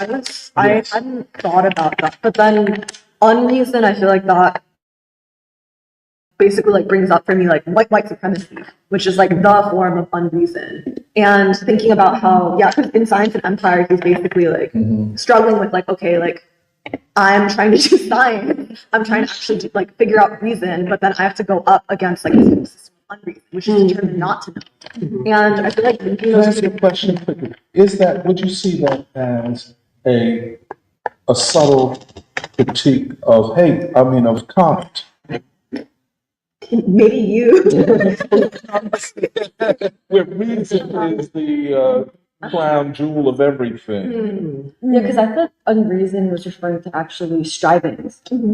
Well, I think it's both. Like basically what I think is really interesting is that up to this point, I've interpreted chance as basically, yeah, that unquantifiable like human element Absolutely. of like human agency, like human striving, like basically the inner workings of the human being that just cannot be like reduced to law. But then I feel like chance and unreason, I feel like unreason is both, yeah, like something beyond Kantian reason, but then also I thought it was like basically both, where there's the almost like the perversion of Kantian reason, which is happening through white supremacy. And that's kind of like what we talked about last week, where the Enlightenment like had these ideals, and then in the practice of like Europe, it could not actually live up to those ideals. But basically that plus then like the response, which is like Black people, like the striving of Black people. But I think I'm just like really thinking about it. But I think I also just was thinking about, yeah, like the certainty thing. And on the one hand, I feel like it's not like young people necessarily have all the experience to just like arrogantly say like, oh, like I know what it is. And so I feel like it's, yeah, looking to like a history or a heritage. But then I feel like the question is that like, yeah, Du Bois was not just like a student of like Marx, Hegel, Kant, where like he just lived out those lives, like those thoughts for the rest of his life. He actually took it upon himself to like be creative and to try to extend it and to also make sense of it for this time. And I feel like what we're talking about now and like why we've been talking so much about epistemology is like in tandem or in parallel with the crisis of society that we see, where it's like a physical crisis, like an economic crisis, a societal crisis, but it's also a crisis of like epistemology and ideas and like assumptions that are literally breaking down. And you see it everywhere, where basically like the Democratic Party, which like has seen itself as the status quo, is like facing a huge crisis where they're like, who are we? Like, what are we even doing? Like, how are we, like, what do we even believe in? And like that, I think reflects the crisis of like modern democracy, or like assumptions of what that even is or why it's valuable. And then on the other hand, I feel like Trump and the Republican Party is kind of anti-status quo, but then it's like philosophically trying to make sense of like, yeah, is it liberal? Is it anti-liberal? Like, is it conservative? And I feel like the main actual like thrust of it that we see is basically the response of people with like the anti-war feeling. But then I feel like it's not fully resolved like in the Trump movement itself, like how it actually defines its epistemology yet. And so I feel like all of that is that there's basically like this big space and actually a great need to like resolve that question. And it's not going to be, I feel like it's not actually sufficient to just like ride out like the Enlightenment, like liberal, or even like the classic Marxist stuff. And so I think, because I was also thinking more about what you said last week, which is like, I want to walk forward like into history. And I feel like basically like this is the genuinely like revolutionary element of it, which is that like we're not just trying to be like progressives and stand on the right side of history as it already exists. Like I feel like we actually are trying to figure out like what is the new, like what is actually needed. And yeah, and I feel like in some ways it's also interesting because all of us are drawing on basically all of the like experiences that we have had, whether it's like your decades in like the Communist Party, like seeing like the world movement, like the world communist movement, or even like, yeah, like us, like our academic experiences, like an undergrad, or even like this question of like what science is, what has become. And I think the last thing that I wanted to say is that thinking about Da Vinci and Galileo and the way that Du Bois wrote about them, and this thing of the fact that Da Vinci was struggling in a period where the church like still so dominated things. And I feel like in some ways academia, like I think somebody else already said this, but academia is kind of like the church these days, where it's this corrupt institution of ideas that has a chokehold, that like actively tries to gatekeep and basically sets the tone of like what ideas or what like epistemology people are able to have. And it's kind of like academia, including like some of the pervasive like science, but also yeah, the social theories. And I feel like it's important to like identify those dynamics that are actually happening like in the ideological struggle, because yeah, like basically if what we're interested in or what I'm interested in is a people's movement for peace, and like actually contributing to like the revolutionary democratic emancipatory struggle, then like free school like and all that we're trying to do is basically trying to clear the way. And yeah, but I don't know. But yeah, I'm also still like kind of confused about this chance and unreason thing. Yeah. So, yeah. Well, because yeah, like when the 20th century discovery of chance, like what does that mean? Like, is that connected also to this idea that today more people than ever are actually conscious and striving and participating in like basically like the world movement? Yeah. Or does it, yeah, like have to do with like the color line as being like the problem and chance as being like, you know, like either the solution or like part of the problem itself? Like what does that mean? To add to that, I mean, all of this You couldn't wait. I was trying to just listen, but you know, this question of, I was thinking about this also, is what makes chance the almost like the leading question or the leading inquiry or leading epistemological feature of any theory, more today than ever before. And it reminded me, so Doc had mentioned this biography of Du Bois in Four Voices, this 4-part documentary on him that I forget who was it? Louis Messiah. Louis Messiah from North Philly. I watched it for the first time last night, and I was very impressed by how good it was. And the first thing they talk about is something that I knew about, but hadn't really paid too much attention to, was the Paris Exposition. And the way it's even narrated was really striking, which is why I noticed it more, where they were saying, okay, it was the beginning of the 1900s, and all these European nations, they were celebrating themselves because it was the epoch of European modernity. And here you had Du Bois,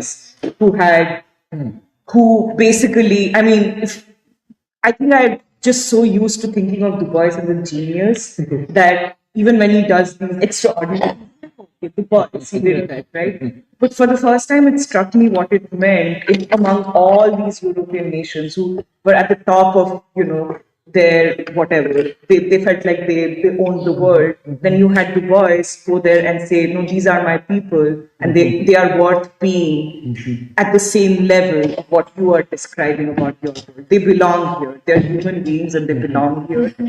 And I think the question of chance reminds me of that, because I feel like what you're also saying is what was not possible before all of these revolutions, you know, the anti-colonial, the Russian Revolution, Chinese Revolution, anti-colonial struggles, but most importantly, also in this country, you know, the Black struggle, what it has made possible is that modernity cannot be a project that excludes the vast masses of the world's people. It can no longer just be a European project. And now that it has basically, like, all of humanity has entered the stage of struggle for defining what modernity would mean. I think the question of, I don't know if there's a direct correlation like this, but that is where this question of human agency, the ability to strive and struggle becomes more, I don't know, central than ever before, because you're no longer in that epoch of European modernity. But I don't know if that's. Can I just suggest maybe,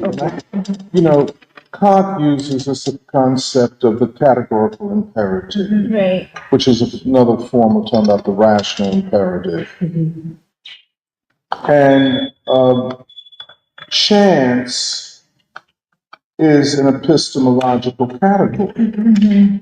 To understand society and human beings, you have to consider chance, which Kant sought to eliminate because he's talking about natural science. That's what I would, you know, suggest. But I guess the question is why, for the 21st century, does chance become that sort of? Maybe it's not that important of a question. Maybe because the human is playing like Right. Well, because I guess one example would be even take like the anti-colonial struggle. Let's take China and India as like a good Asian example, where it's like even though let's just take China. China, it's a communist revolution, right? In some ways, you could see it as like it's communist. Why would you call it a communist revolution? Like the communists win, like the communists win and start People's Republic.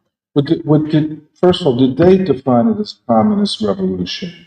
I don't know, but my point. But let me just, I think it's very important. Because when Mao stood at Tiananmen Square, he said he declared the People's Republic Yes. of China. He said he didn't declare communist. Right, but people would view it, let's say people would view it as a communist revolution, right? Absolutely. But it's I'm not, sorry, the thing is, you can't even explain it through Marxism, Leninism, or That's- communism. Why? that's Because Marxism, Leninism, well, even let's take the categorical imperative and then built upon it Marxism and Leninism, the theory itself does not explain the masses of Chinese people who are not workers. They're not proletariats either. They're peasants. Same with India. Like, that in itself would be better described. I feel like the Chinese Revolution itself would be better described, like, in how it's still not fulfilled, how they're still on a long struggle to actually fulfill modernity or democracy. Like, it would be better described by Du Bois. And the reason I bring this up is because, like something Raju Nante had told me a while, like a few months ago, was they were like, we were trying to figure out the Indian version of Du Bois. We were trying to discover the Indian Du Bois, the Indian James Baldwin for India, who could explain the history of India. But then it turns out that there is no Indian Du Bois and there's no Indian Baldwin. There's just Du Bois and there's just Baldwin who can explain perhaps the world. And I feel like that is evidence, right? Like, that is evidence. And I think China, like, one way of explaining China, for example, is they're on a path of confused socialism. They have not yet achieved socialism. In fact, they're becoming more capitalistic. And, like, they have not achieved socialism. Whereas Du Bois has explained from the beginning that China was always about trying to achieve modernity or achieve democracy. And yeah, I feel like that just changes things. And yeah, I think, and then I think, like, I like that Jeremiah started off with why is it that young people in the U.S. Like, why is it that young people in the U.S. are, like, attracted to Marxism, Leninism? And it's actually because, like, I think that it is really apt to say that, like, it's because they're searching for predictability, or they're looking for certainty. But I think part of it is also the, like, manipulation of cognition of young people. Like, I think that's part too. But I have more to say, but I got distracted, so I'll turn it over. I just something I wanted to ask you.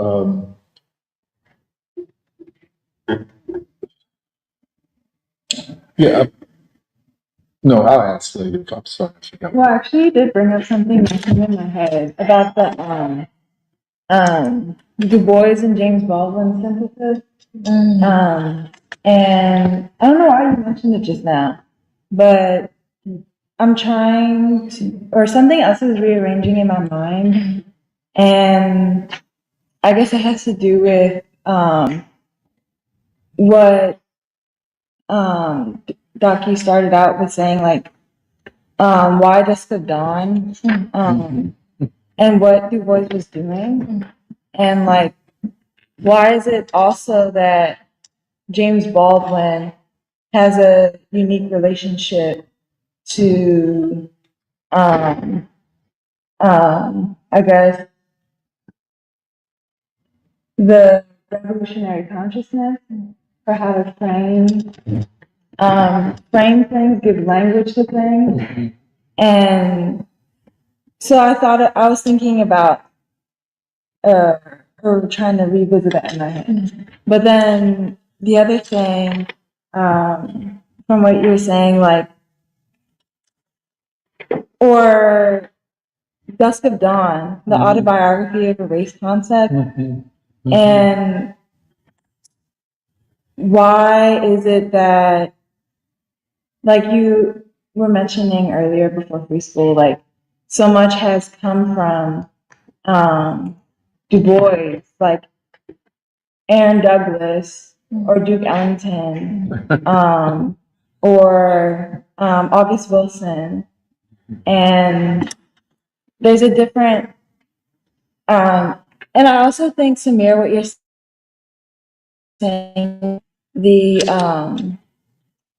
black belt pieces and the revisiting the black belt pieces was interesting because, you know, or even what was that movie that we had watched about that architect, Fountainhead, because we were discussing like the vision of the future, theories can't explain the vision of the future, and modernity is also explained like by technological progress and stuff. But what's interesting about the black belt thesis is that the urban situation and the rural situation, or like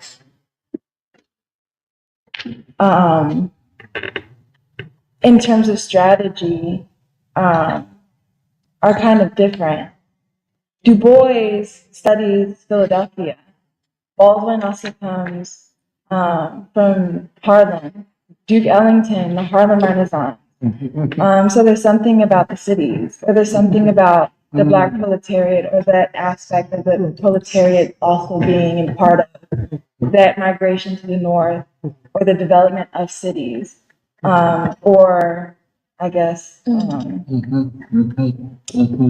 the social structure in transition to, like, for example, I know that the church is a phenomena that happens from a African people expressed whether in nearby to rivers or in locations where they can have ritualistic and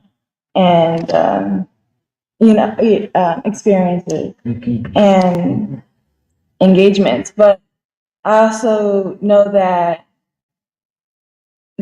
never left, Black people when they migrated in a way. So that had, like, there's something about the autobiography of a race concept, something about modernity, like you were saying about like Du This is Bois so and I'm sorry. I'm just Yeah. getting excited. Yeah. that Wow. I think we have Wow. a language, or Mhm. like, and I think that was important, but I just wow. Go ahead. Oh, sorry. I mean, to what Emily was saying, it reminded me because there's a limited amount of stuff on Du Bois in China, but I know that Du Bois spoke to Chinese communist students. He insisted that Japan and China be unified, and they tried to push back. And I know that's what some people have criticized, Du Bois for saying that China and Japan should seek unification. And it just adds firepower to this theory that Du Bois's, how do we put it? How do we put it? The thinker of the origin of a Yes. movement of thought. And then I wanted to say more about Nietzsche and queer theory, if I may, but also link it to the black belt thesis, because my understanding of queer theory, I'm not an expert, is that queering, the verb of queering, what queer theorists are trying to do is explore people who are on the margins of society, and I think it's also related to this idea of the subaltern. Can the subaltern speaker? Many jokes. Oh, this is very important. Yes. But this idea of queer theorists is anti-modernity, but that where queering happens, whether people's sexuality, people's abilities, people's races, people's genders, where that happens on the Yes. margins is what the future of humanity should look like they have a greater say. And this part of this comes from, this idea of a fusion of Marx and the proletariat leading humanity into a new, age, new epoch, but also mixing of that with Freud and people's internal psyche. But what I was trying to say earlier is that it just comes out when you see it in practice. It's so pessimistic. Yeah. Like the people who are involved in queer theory, it's just hedonistic as well.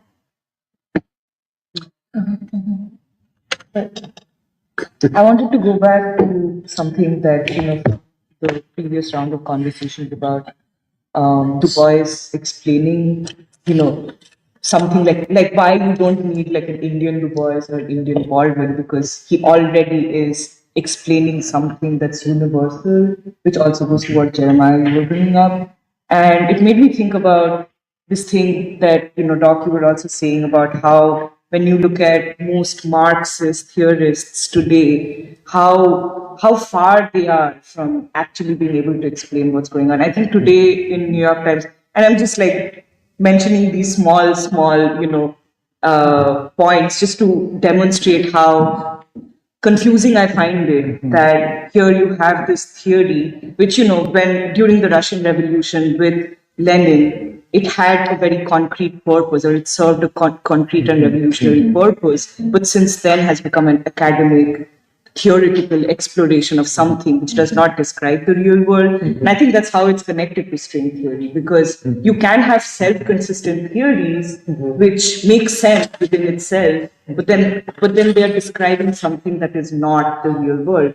Where today, Ross Douthat, he had this short piece where he was trying to say that the way the Democrats, but also the left, is trying to explain the struggle against Trump is a struggle against oligarchy, which from the very beginning I found to be completely misguided, because I think you're using these words, but that's not the reality. And Ross Douthat basically points out why the struggle isn't along those traditional lines of, the capitalist or the oligarch, and it's actually what Trump is doing is a takedown of the administrative state, right? And then there was also this panel that I think Doc had sent me of the workers' strike back, Shama Sawan, Chris Hedges, and so on. And it was like a 4-hour long tirade on, the Trump administration being whatever. And the confusing thing about what they were saying is they were talking to an imaginary working class, and they were also admitting that a large part of the working class is with Trump. In fact, the majority of the working class. So what revolutionary struggle are you talking about that sees the working class in an abstract, when actual working class is with who you're proposing to stand against? So I think in all of this, and especially for young people who don't really know, I wasn't attracted to Marxism before this, but now I am, because I want to understand what it is about. And I know the role it has played in history, the world communist movement, in its defense of peace and its defense of, or its resistance to colonialism and so on and so forth. So I want to understand what it was and then what it became, because what it became is, I don't know, just something that lives in the brains of people, which they used to feel good about doing something about the world, but doesn't really affect. And actually, that's exactly like what I think about string theory, really, because I think being in string theory, being able to do that really complicated mathematics, which nobody understands, and it doesn't really lead anywhere except it's self-consistent, so you can prove a lot of theorems and so on. But even to, if you ask the simplest question of, okay, give me one real life, real world example where you could use this to explain something that we don't know, the answer is there is none, right? So that parallel is very interesting to me.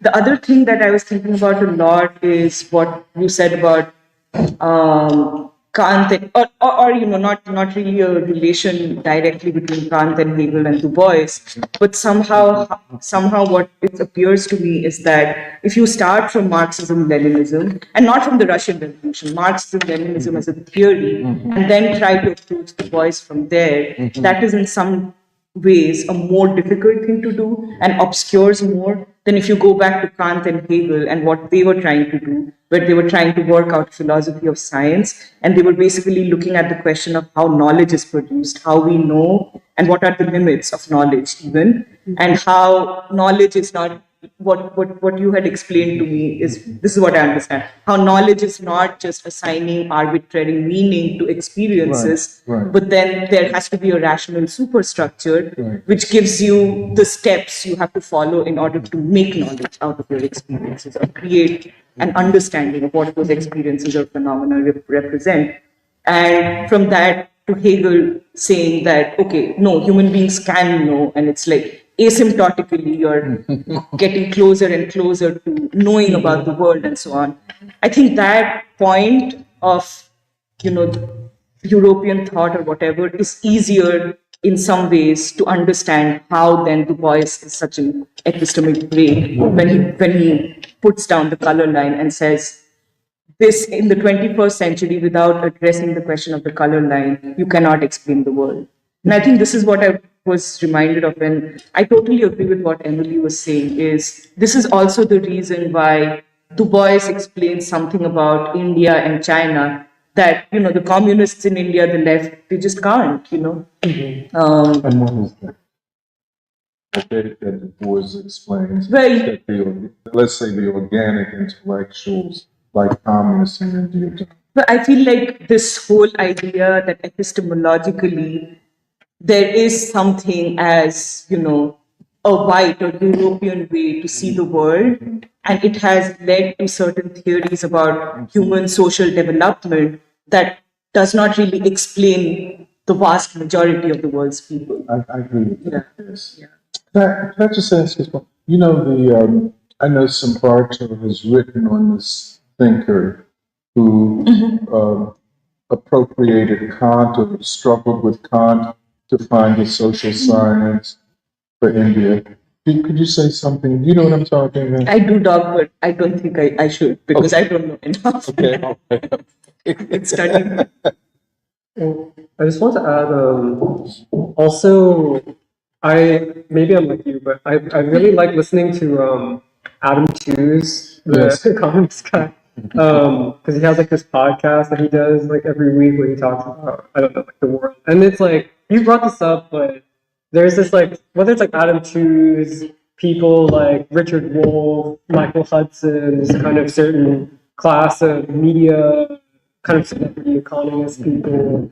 I feel like, especially someone like Adam Tooze, but part of what's really interesting, or like why I enjoy listening to it, is because like Adam Tooze's whole like way of understanding like where the world is moving is like I think the phrase you use like the deep plumbing of the economy, right? It's like there's certain people who are strategically placed in like the world economy in society who understand these kind of arcane, esoteric minutia and levers and what actually shapes the economy. But like part of what's interesting is like even if you have this understanding, it's like someone like Adam Tooze, like he has no idea where the world is headed, and he'll say it. He'll be like, "I don't actually know what's going on," and it's like even the most people who can explain all these phenomena of like the housing market, the stock market, the connection between the tariffs and whatever, all that stuff, like which is like interesting to me. Like I want to understand it. It's like there's so many limits to that knowledge of like even if you know all these things, you still can't even like explain like where is America moving.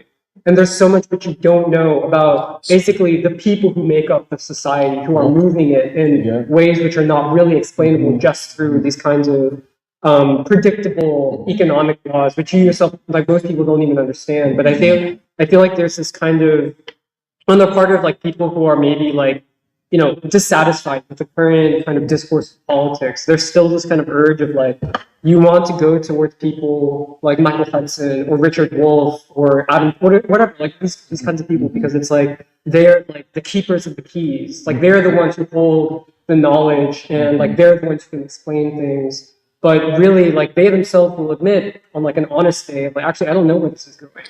And I feel like this is kind of like the limits of knowledge. But I think it's I feel like the other thing I want to bring up is like for Du Bois, like and like for instance in the world in Africa, when Du Bois starts by talking about the collapse of Europe, the collapse of European civilization, it's like part of what I feel like he's saying is the collapse of full epistemology, which he then expands to this question of like a whole civilization, a whole way of life, and a whole way of thinking. And it's like what happens when that way of thinking breaks down, and where do people turn to? But I feel like Du Bois was like trying to work out these problems because he was like seeing it in real time, like all around him, like this collapse of like people who are very confident or want to be very confident about seeming like knowing the world and all this stuff, but it's like actually like you don't know the world. And I think this is even a question of like for the American ruling class, because they would say like, oh, we are the one to understand and we can control things, but like even the kind of general crisis of the Democratic Party right now is like they don't understand the people who they purport to rule, and that's what frightens them. And that's why it's also like part of what's different about this period of the Trump presidency versus the last time is that, especially on the part of like the liberal, like the elites, the academics, I feel like whereas in the first period, I feel like there's like a lot of panic, also a lot of like kind of rush to be like, no, like this is America, like this is our vision of society. It's like now there's like actual genuine breakdown and confusion and almost resignation of like, oh, actually, like, fuck, we don't know. Like, we don't know who these people are. We don't know the people who make up like this country, which we claim to know so well. And I feel like this is part of like, the general crisis of knowledge, but I think that's also what places the task on anyone who would want to be a revolutionary, which is like, you should actually try to understand the people who make up this country, and not just on the terms which are like the easiest for you to grasp because it's the most simplistic or it's the most it's the most certain, but actually on terms of like that people actually live by, which is, I feel like that's like Du Bois is like the door through which you have to enter in order to understand your own people. If I could talk a little bit about how I see Du Bois as advancing modernity as opposed to a rejection of it. I remember when we were reading Russian America, he talks about his time in his PhD. He's at Harvard and he's amongst the leading thinkers of the time. He's going to Germany because he wants to study there, and he doesn't feel that any of the theories or ways of doing social science are enough or even fully worthy of Black people. And I mean, similar to you, Jeremiah, how even though they're useful, right? And similar to you, Jeremiah, and I'm reading Marx, I'm reading Lenin, and I'm like, oh my God, this is so useful. Like, wow, capital does accumulate, and there is this consolidation. I'm on like LinkedIn, and I'm seeing all these people that are like on the boards of all of these different like Silicon Valley tech companies. I'm like, oh my God, this is exactly what Lenin said. Like this is so useful. But then like you go outside and then you see like all of this suffering and you're like, I don't know if this is enough to explain exactly what's going on. Like what you said about historical materialism, where the material reality and the mode of production and who happens to have the means of production being explanatory of the society, and that is what has ultimately propelled human history. It really doesn't satisfy me. And like, for example, I mean, you might look at immigrants who come to this country and they see what the human suffering that's going on in society too, and you end up defaulting, I believe, to the white epistemology that it is Black people's fault because they have some kind of deficiency or pathology. And yet, when I look at something like even anybody that claims to want to do revolutionary change in this country has to, in some way, have a deepening understanding of the human being. I'll take, I'm going to bring it back to Du Bois, but I'll take people like the Nation of Islam, where they see the same thing and they say, Black man, Black woman, you are not a alcoholic, you're not a drug addict, you're not a killer, you're not a prostitute, you're not none of these things. You are God. And if you could know yourself, then you would know what you can and must be. But I see it and I'm going to help you. And they do. That's exactly what they're able to do because they have a theory or understanding of the human being that is outside of the white epistemology. And bringing it back to Du Bois as advancing modernity, I'll take Black Reconstruction just because it's on my mind because Jahan and Meghna. Du Bois certainly takes into consideration political economy. You say that you have the black worker, and something that's characteristic about you is that you are a worker. But that is not the end of the conversation. That does not overdetermine and fully describe your capacities. Like when you go to the chapter on the dictatorship of the black proletariat in South Carolina, is like how do you explain that this like an illiterate, an enslaved people, ignorant people are able to build a democracy greater than what exists anywhere else, and in fact are able to move forward past what white people, the poor whites, were able to achieve, and actually was able to be of benefit to them. And then what does this mean for black people as a whole, and what is even possible in this country? I feel like I have to go back to it to fully understand it. But something that had always that I guess stuck to. I guess I'm gonna have to borrow like a math word just because I like math. Like in I've always used the word induction, where you like see what's possible like at this current moment, what you see before, and then try to expand that for the future, and more deeply, and more broadly. So more deeply, black people were able to achieve this stage of democracy, this level of democracy at this time and place, and which was an agrarian democracy. And what could this mean for an industrial democracy for the country?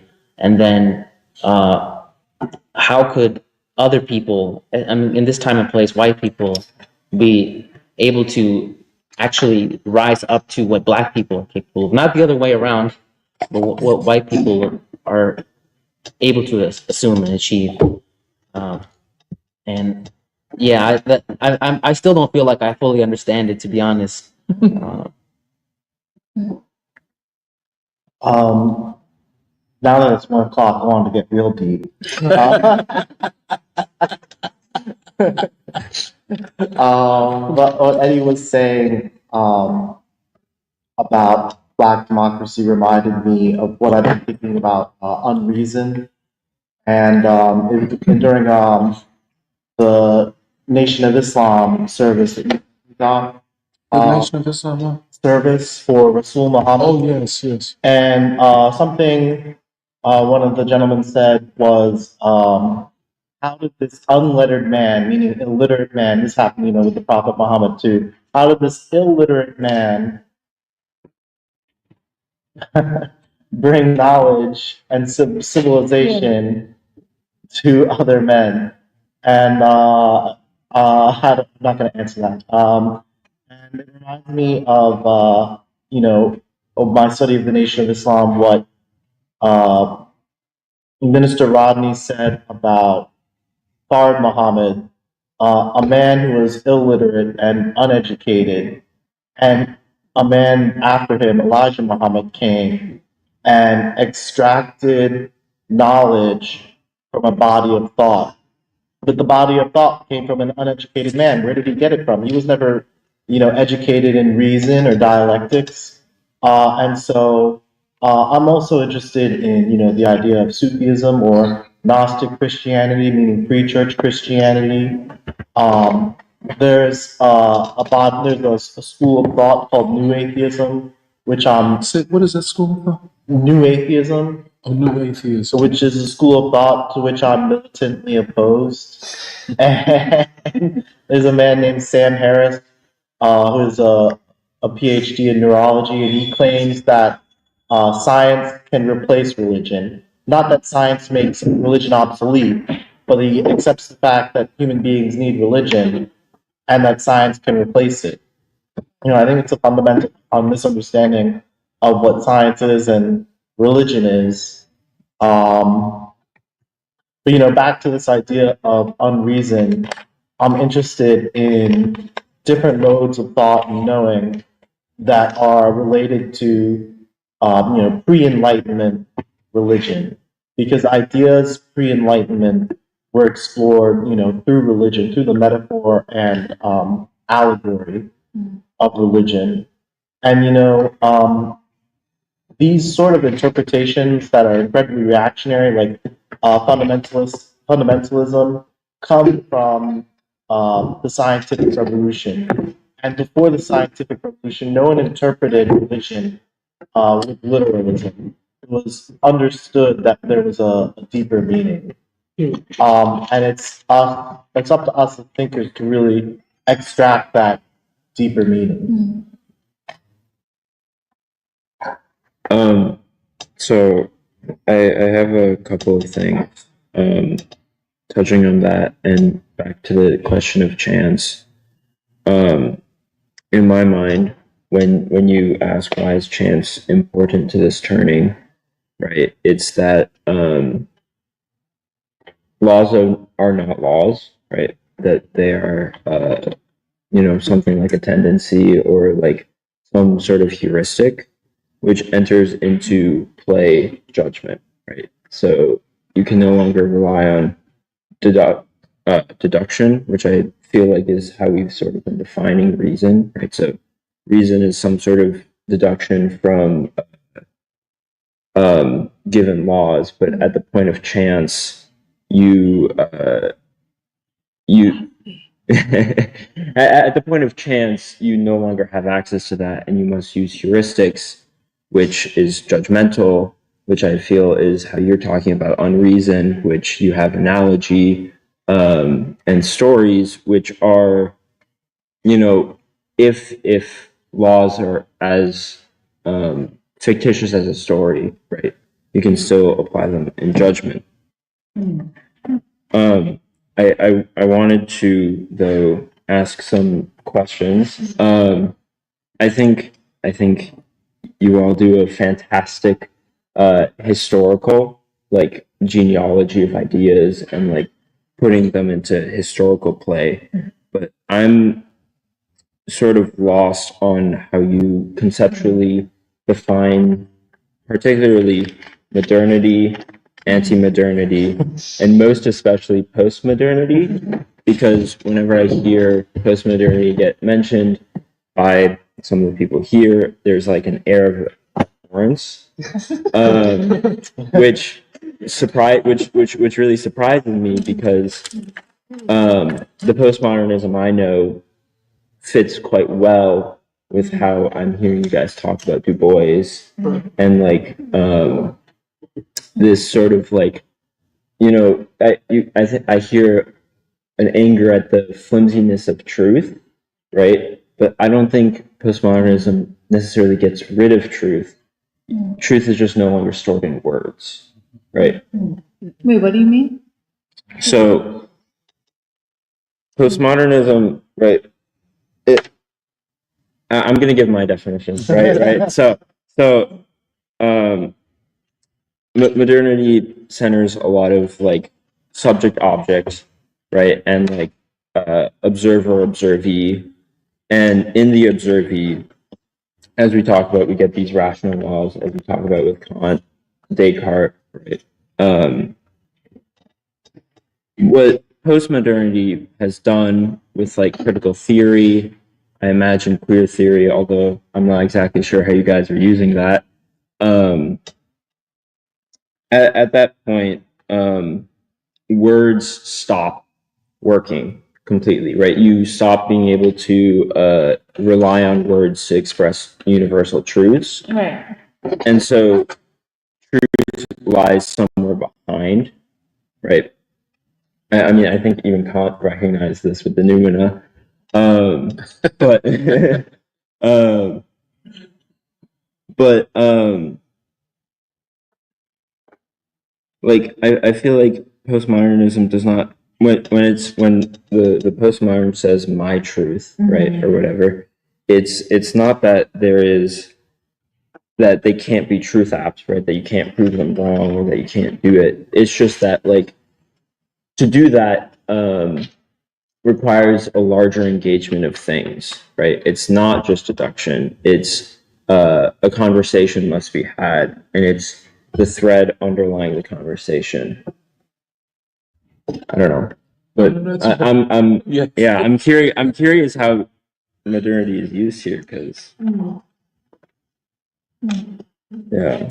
So can I don't know all the answers, right? Because Yeah. I feel like even here, how you define modernity. Of course, there are historical basis to how we approach the question of modernity, but I feel like to truly define it in a way that fits all people and not just white society is something that is there is a struggle for it, and that's we are engaged in the struggle to define it.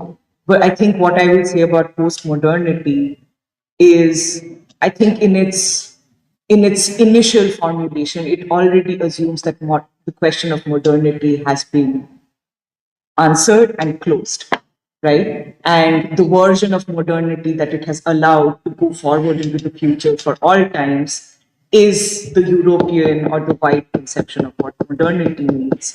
And that excludes, by its epistemological emphasis on white knowledge or white ways of producing knowledge as the only way, or white epistemology as the only way of knowing the world, as sort of, it just closes the door on it. And this thing about postmodernity not really denying truth, or not like basically doing away with truth, but making it so, I'm sort of trying to make Yeah. sense of what you were also saying. Yeah.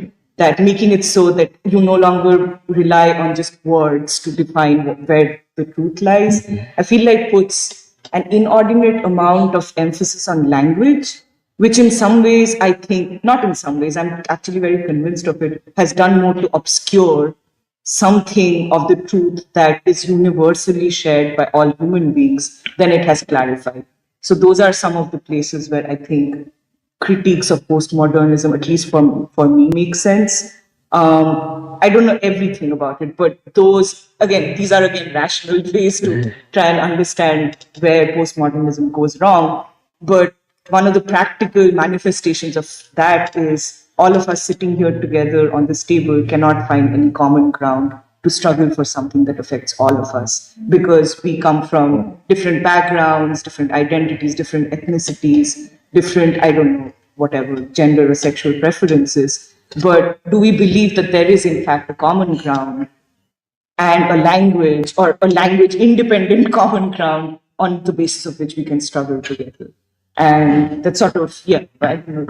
Well, I feel like if I'm understanding you correctly, you're saying that the failure and breakdown of language as this kind of hegemonic, thing which imposes itself and which conceals a lot, that you're saying that, in your understanding of postmodernism, it necessitates dialogue, right? Like that's kind of part of what you're saying. I think that's partially true, but I think it's also how part of it, like how we're interpreting it is like, in the kind of even grand schema of like a world movement of thought, I think it is accurate to say that postmodernism itself is a school of thought, like its own kind of much smaller movement of thought, which is primarily originating from like certain universities, academia, in a certain period of like the late 20th century, all that stuff, especially in like France, for example, and then the United States with like Judith Butler.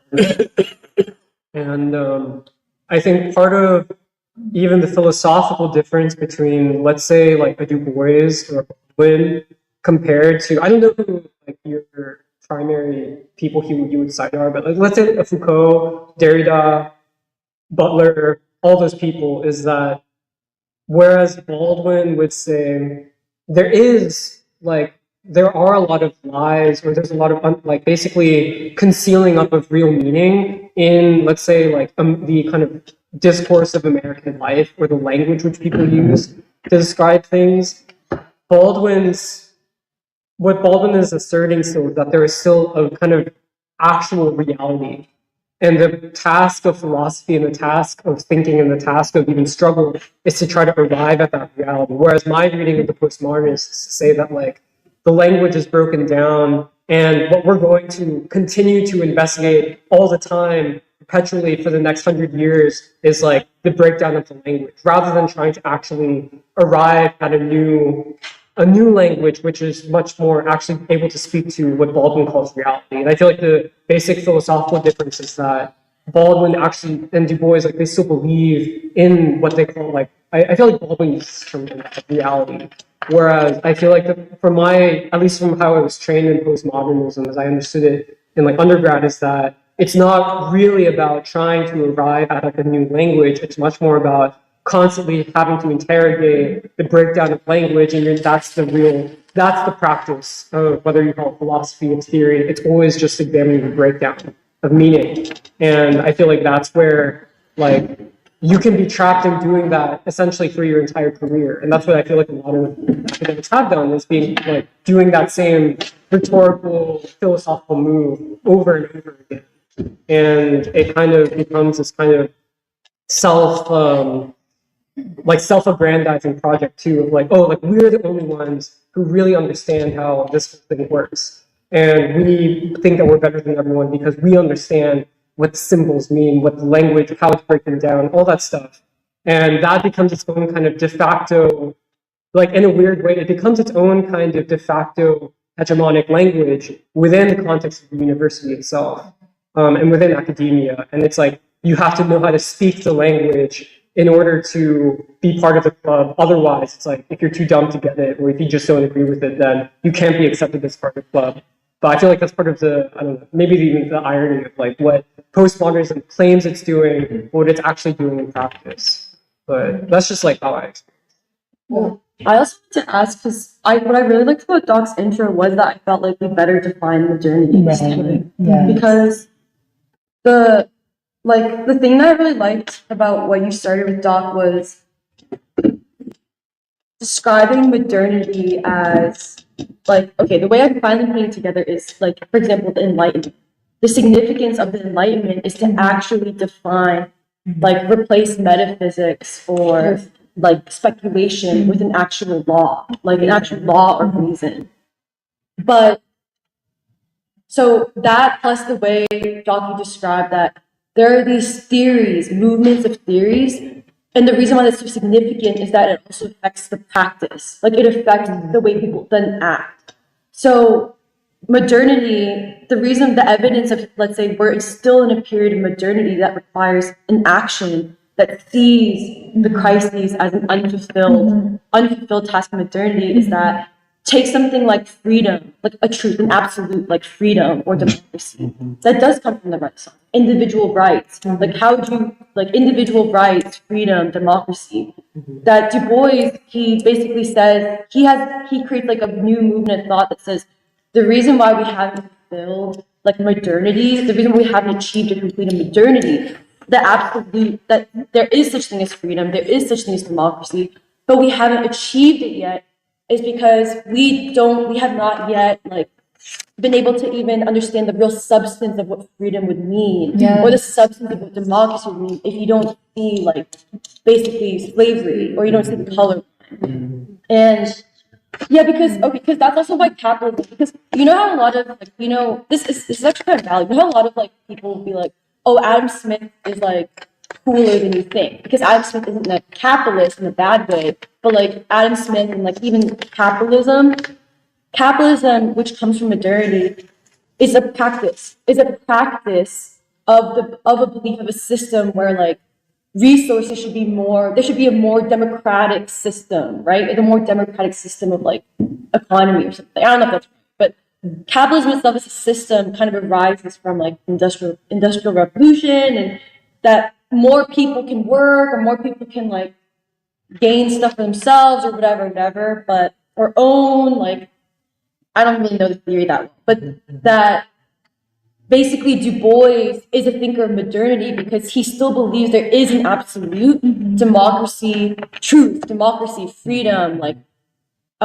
individual fulfillment, but that we have not yet reached. We like have not yet reached those absolutes or come close enough to it, and hence we haven't achieved modernity yet. Whereas post-modernity, I feel like assumes that we have already achieved democracy. It's just that we've already achieved, like even take the US. There's a belief that the US really have freedom because we have the Declaration of Independence, we have the Constitution, we have individual rights.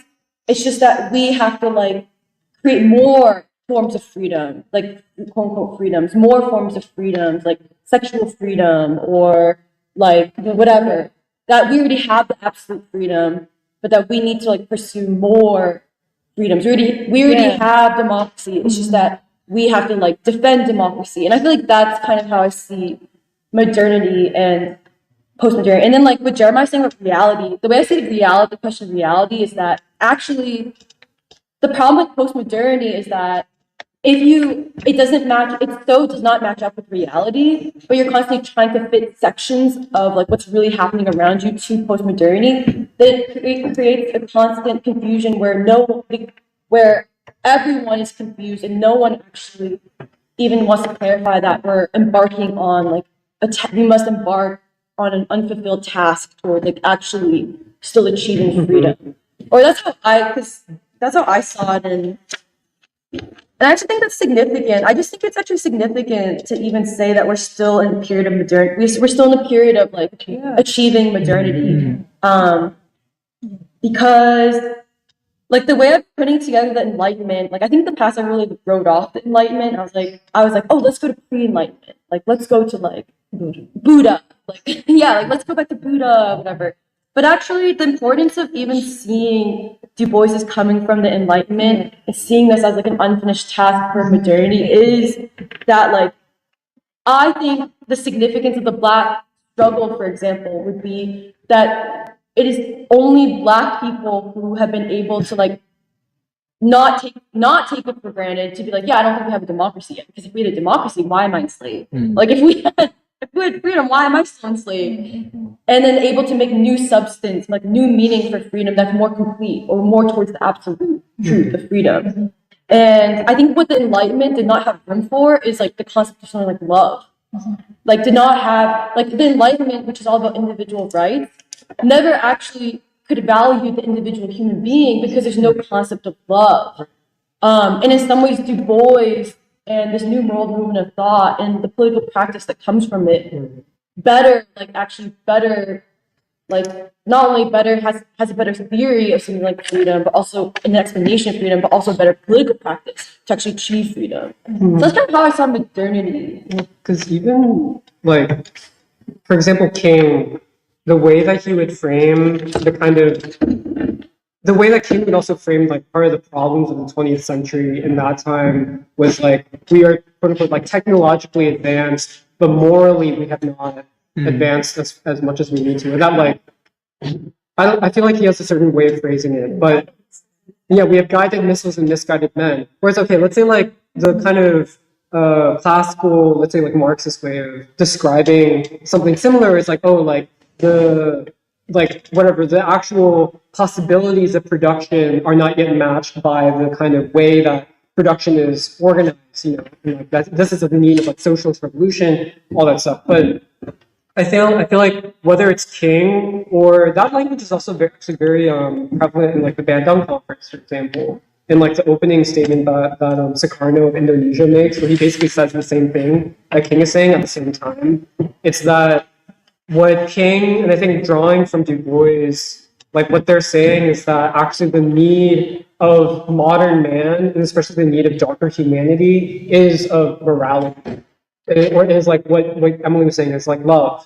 And that like actually meeting the demand of the crisis of modernity, or like what is unfulfilled in modernity. And I don't know if that's a fully fleshed out way of thinking about it, but I just feel like that is like to me that's important of like how King approaches this question of like modernity itself. But yeah. Well, I think love. One thing I guess to clarify, because I've been really interested in basically like love as a category or like itself as like a theoretical and concrete category, because I guess I this is from the Baldwin documentary, but I actually think it's really deep to say that love is actually an expression of human consciousness. And the reason why that's important is because, you know, the whole thing of where Du Bois is like, the thing that we're discovering in the 20th and 21st century would be love, is that actually makes complete sense in some ways. Like whether you want to call it striving, morality, or love, there's something about, or you could say consciousness, but I just think there's like even that's why even like looking at the Indian or Chinese revolutions or just the world revolutions, it cannot be explained by political economy, but has to be explained by basically an epistemology and a theory or a worldview that like basically accounts for human consciousness, including love, which is, I think, in some ways the key to even fulfilling what the Enlightenment laid out, like liberty and whatever. But But I also wanted to add, I mean, this is also Nuri, you had raised about unreason, not just being that you don't look for rational, don't just look for rational explanations for things. And this idea that white supremacy itself is an irrational, I don't know, worldview. Because even when we were reading Philadelphia Negro and he's looking at what kind of economic organization black people had in the late 1880s to whatever period, I forget. Du Bois makes the statement that a lot of the hardships that are forced onto black people are actually not even in the interests of the white people. So you're going beyond reason or you're going against reason to do something because you don't want this particular group of people to rise or to accumulate wealth or to rise in their social status in any way. And you're willing to, and we've seen this all throughout the history of this country, you're willing to even accept inconveniences or disadvantages to yourself to never allow that to happen.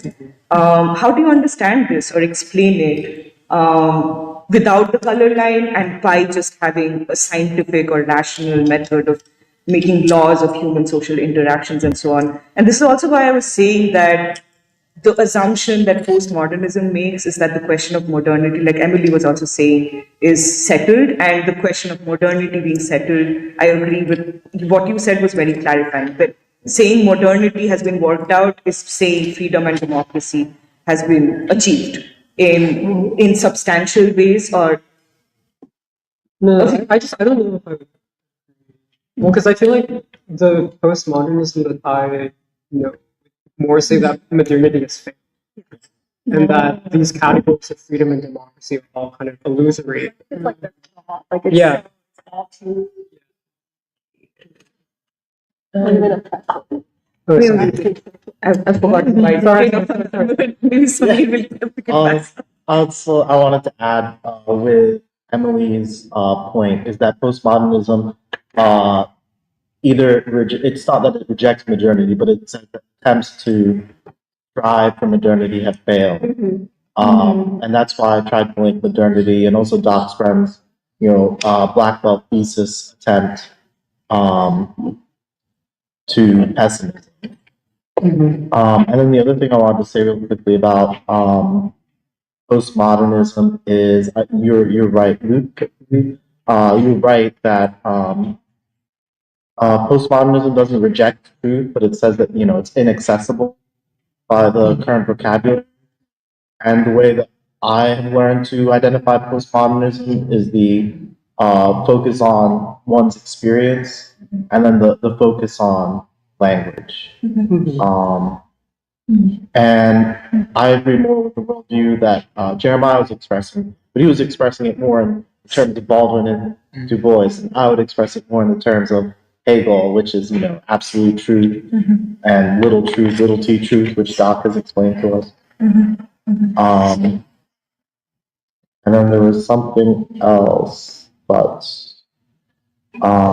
and Doc's friend, the Black Belt thesis, how that relates to postmodernism, is that there are many people who were Marxists who, after the failure of the Soviet Union, they retreated to, they'll say, oh, the Communist Party was wrong.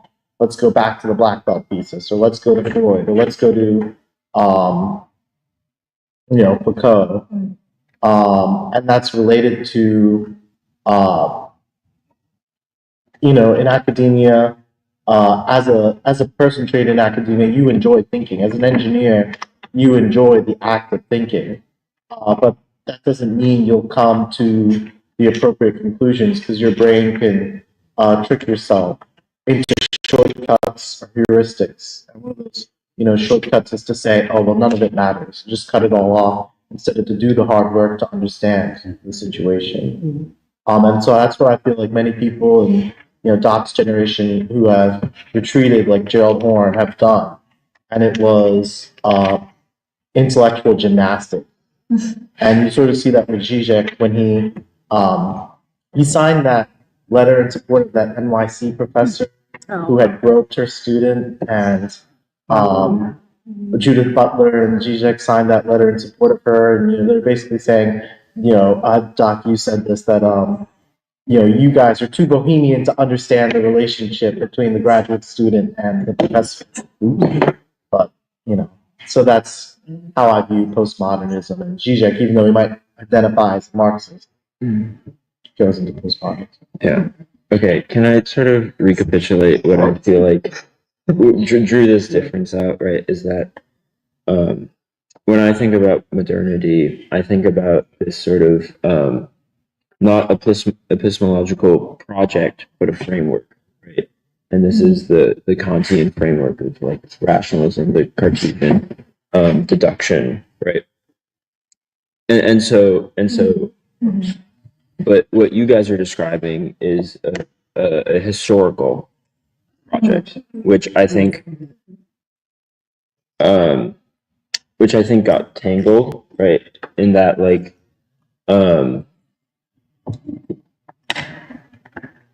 because Kant and these people are considered like classical modern thinkers, and then you guys are charting out Du Bois and Baldwin as also modern thinkers, but as a different part or a different part of that within, as you said, I think is very clarifying, a project towards realization of certain universal truths, which we currently term love, freedom, whatever, right? But which, I think, as you point out, is that like what those words mean has been developed, right? And so we have reinterrogated, focusing on the language, troubling with it. And like through practice, we develop those words, right?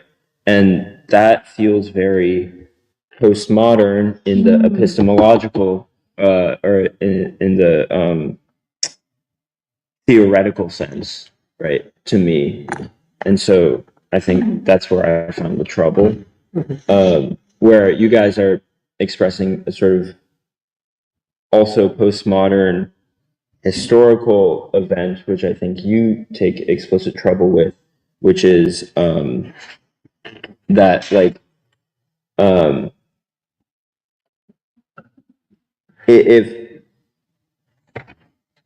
if we foreclose modernity with the rationalist framework, it denies a sort of intelligibility. But I do feel like experience is interintelligible thing. Right? Can you explain that word? We can understand each other. Yes, right. Like they're like underneath language. Yeah. Sorry. You just keep adding prefixes. Anyways. I can try to tackle that. Whereas I think there is a overlap between what we're doing and postmodern thinkers in that we're critical of the epistemologies of the past, but the divergence is unlike the postmodernists. We don't reject modernity. Unlike Gerald Horne, we're critical of Jim Crow and all the terrible. I heard Neha went to a Native American. Oh yeah, she went to the museum under the famous arch. She found out all the stuff the Americans don't tell the world about America. We're critical of all that, but unlike Gerald Horne, we don't reject the American Revolution. Right. Unlike critical theorists, we don't reject the French Revolution. Right. Wait, can I Oh, no, you should finish. well, I mean, it's this thing about like the clarification that Jeremiah Nuri was saying about postmodernism being a project, not to say that modernity is over, now we're going beyond it, but to say that this has failed, that is why we need to go beyond it, still leaves me with the same kind of discomfort, simply because I think, Samir, what you're saying more along those lines is then you're basically denying denying this great, attempt to basically put the individual and, as Du Bois or Baldwin would say, the human being on a central plane in thinking about the modern world.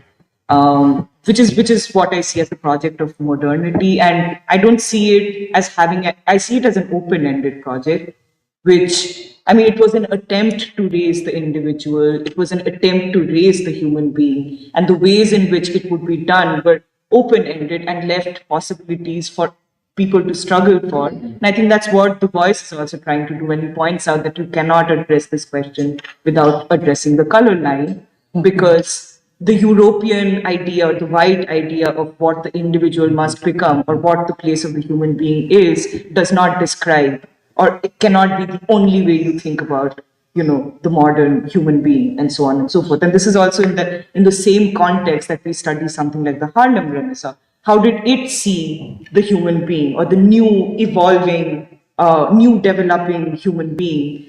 So in all of it, this was a project that was trying to reach some sort of, I don't know, resolution or conclusion about the human being or the individual. And to say that it has failed is to basically also deny or reject the great advances that were made in this direction, even though the project was left incomplete in some ways. So I think I still end up in that same place of discomfort, whether or not, because that is a worthy project that we should still be, and we still are pursuing to figure out.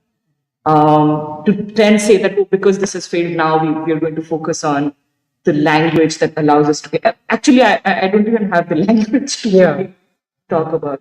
Well, because I feel like like this is a theme that I feel like came up a lot in Year of Baldwin, which is like, what is the function of language in the first place? And I think my assessment of the postmodern thinkers of like a particular period is that, and this also today, is that the kind of like, to use your word, framework, like where things always point to is you're interested in language, like you're interested in the word. And that's kind of the organizing principle of the thought itself. Like it's always to move towards like, what is, like, let's trouble the word, let's trouble the meaning of the word. And I think there's like, sometimes there can be maybe a value in it, but I feel like the actual project, which we see in Du Bois and Baldwin and King, and this like this whole, what we call like this world movement, is like not really, it's not really about the word, it's more about the actual human beings who make up this like great landscape, which we consider to be, like the modern world, or which make up the American people. And like, if there's a function for language, it's to actually get closer to the people, rather than to get closer to like, like troubling the language itself. And I feel like that's kind of like a fundamental philosophical, but even just like what you're trying to do, like the project itself, which is, I feel like, where there's the like divergence, I guess, because I feel like, at least from what I was trained in or exposed to, it was always just about like, like how can we better like untangle and trouble, like to use your language, to trouble the language and the word and all that stuff. When it's like that becomes its own circular project. Like you can basically make a lot of money just troubling the words. And like a lot of professors have made a lot of money troubling the language and all that stuff. But it's like, that hasn't actually brought you closer to the human beings who make up like the world that you live in, the society that you live in. And like, if there's a function for language, it's to actually get closer to your fellow human beings who make up the society, rather than to just like in some ways, like ironically, in the postmodernists are trying to tear down the language, but they also place language back onto a certain pedestal, which I don't think is actually right. And it actually, in some ways, like deifies language in a way which I think is actually very counter-revolutionary. It's also very unscientific. Right. I think, well, so I don't actually know the definition of postmodernism. I'm learning a lot about it from you guys right now, but because like what you said about that in some ways what troubles you is like that you feel like what we're saying, Du Bois, we are saying that to say that Du Bois gives new meaning or changes the meaning of words like love or freedom or democracy is like why he fits into postmodernism kind of. And I guess what I would say is like, I feel like it's more that that's not what Du Bois is doing. Because instead I feel like the whole point of Du Bois being an originator of a new movement of thought, which is another way of saying he completes modern thought, is he's saying that the reason why the meaning of the words like freedom or democracy are ill-defined or not like completely defined is because people are not looking at the right evidence, like the right human being, evidence of human beings. Like that's why the definition of freedom or democracy is incomplete or not well defined. It's not because the word itself it's not because we need to interrogate the word itself, it's that the evidence of what the word means has not been seen, like Black people not seen, like oppressed people not seen. I think that changes the meaning of the word. Like, I think changing the evidence, like, Right, yeah. it does change the meaning, but you're saying that means it's postmodern. Like I don't see that as a language display, or maybe I'm not understanding the definition of postmodern. Another way to put it would be that the meaning that was assumed was the wrong meaning to begin with because it didn't look at enslaved people, it didn't look at suffering, it didn't look at the human being.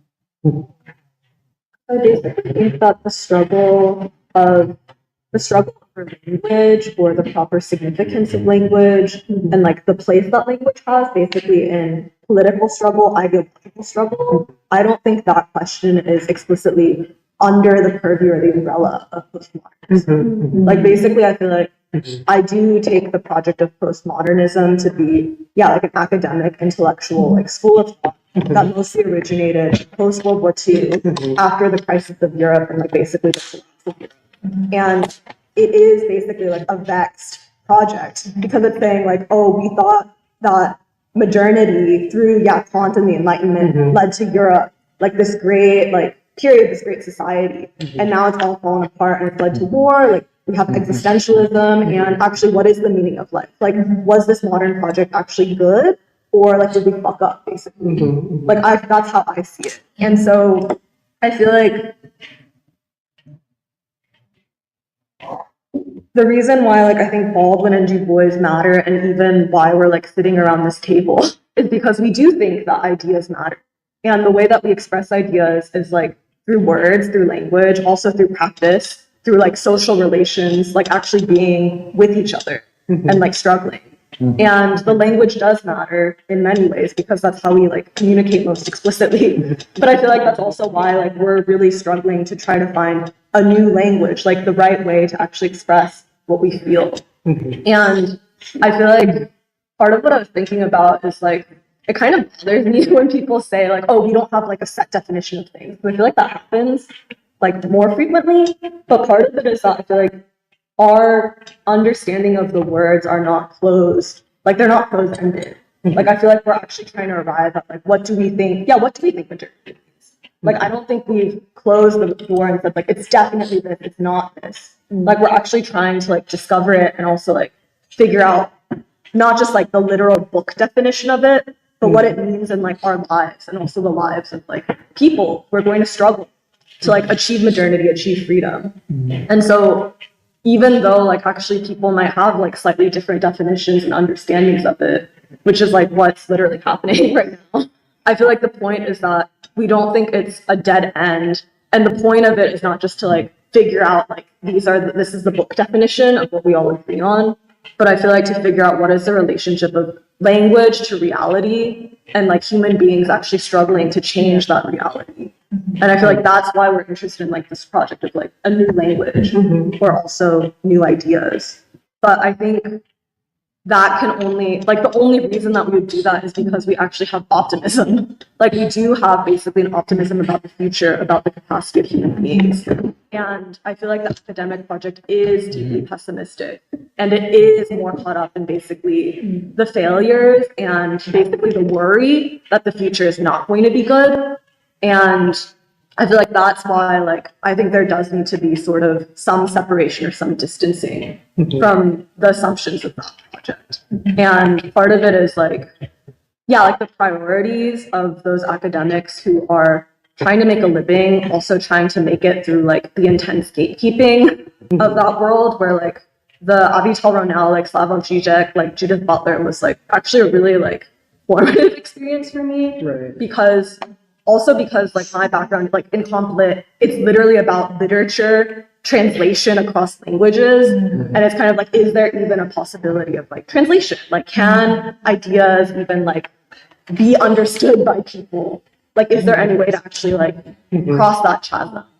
And I feel like believing in interintelligibility or whatever, like, might seem like a basic thing, but I truly think that in like comparative literature, especially, it's an open question, and it's actually, I don't know if we can ever understand each other. And that's like the whole thing of like structuralism, post-structuralism. And I just do not agree with that. And with like the Avital Ronell, like Slavoj Žižek, Judith Butler, all of that was like a classic case of all of the elites of this like school of thought basically closing ranks and saying like, oh, like Avital Ronell is one of us. Like, it does not matter what she did, you would not understand it. And actually, maybe this is the problem of language, where like these emails and like the groping, you just wouldn't understand what it actually means. Like when she said, I want you to sleep with me, like it wasn't literally like, I want you to sleep with me, it meant something else. And like, it does mean something when like all of these people are closing ranks.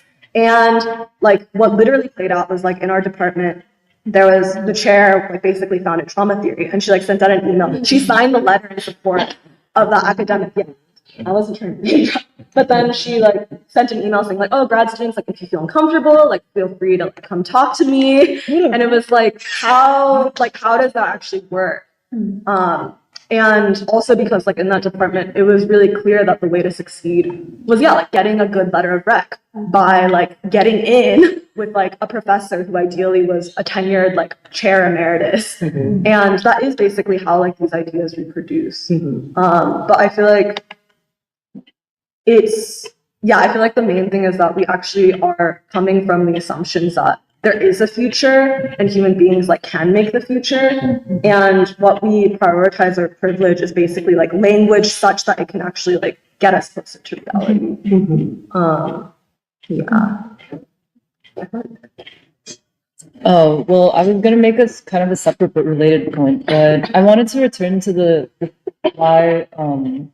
why the category or the framing of modernity. Like, I found it really useful because I agree with what Emily, like you had said, when you were like, oh, I think you defined modernity even better at this time. And it helped a couple things click for me. And this is my way of responding to like my disagreement with postmodernism is by emphasizing why I think the framing of modernity, like we're not out of it yet, and why it's important to see it that way.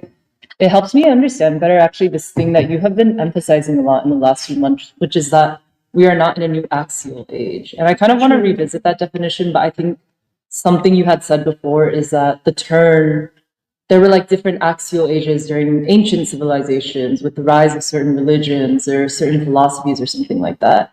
And I think I was kind of hesitant when you were saying like we were not in a new axial age yet, because then I was also thinking about this thing we talk about with like the new world order or a new epoch.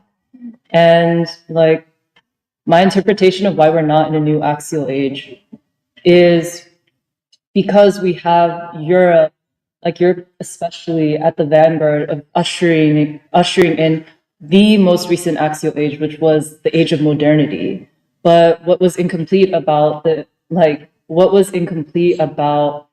project is basically Africa and Asia and the colored world, like the non-white world's response to that modernity, which, if you can like see it in this way, explains so many other things that we've been talking about, like the Afro-Asiatic reconstitution and how certain, like, yeah, the definition of love or the definition of freedom or democracy, like half of the world, for the working definitions that like the liberal world order has about those categories or those concepts, it feels like half of the world has not actually participated yet in the creating of like a new definition of these categories or these ideals.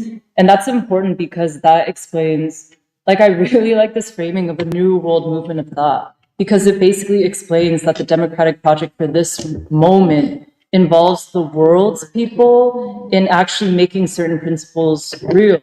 And then I feel like what it also implies or explains is that like the non-European world has been separated from each other in a certain way, because so much of the long march of humanity into modernity has been over-determined or over-mediated by Europe. like Europe and the white definition of modernity in particular. And yeah, it's just like a lot of things were clicking in my head or running in my head from this conversation because it also explained to me again, like why we see the revolutionary struggle for this time as the ideological struggle, which is like, okay, is like basically the struggle for the new human being. And well, I just felt something from the ceiling. But the struggle for the new human being is important, like, because, okay, origin point being emancipation, and the way that changes, the way that that new reality changes, you know, it challenges the world to make a new response to what the definition of the human being is, the definition of like democratic struggle is, the definition of what freedom is. And like, I feel like I'm not explaining this as well as I would like to, but like the ideological struggle as the struggle for the new human being, like that's just something that I want to emphasize because it's basically like I feel like I'm not like I need to say it, but it's hard for me to say. Well, for example, like with the Chinese Revolution, like what you were talking about with the Chinese Revolution, and I think Emily had said this as well, which is that if you try to understand it within a socialist or a Marxist-Leninist framework, you're going to fail because this is why you were emphasizing that point of did Mao even define his movement as first and foremost like a communist movement, or did he define it first and foremost as a struggle for the modern Chinese people, like a new Chinese people to like achieve itself through democratic struggle?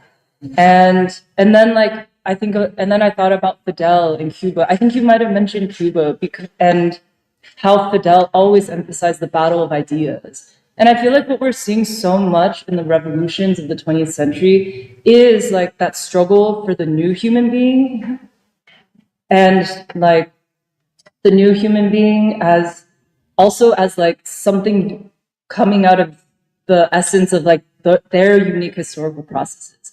Like what is the essentially Chinese, like the essentially modern Chinese like human being or civilization? Like who, you know, who is the revolutionary like Cuban people? Like who is the new American people? And I yeah, there's just something that clicked for me in terms of like why the revolutionary struggle is the ideological one for this moment.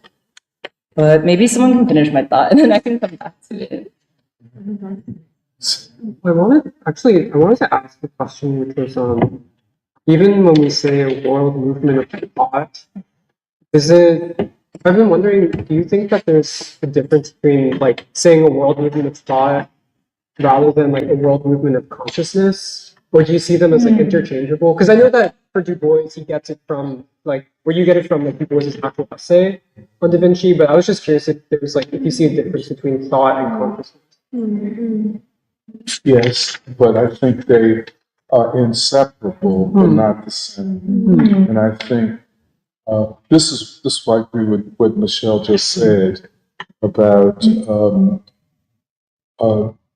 know the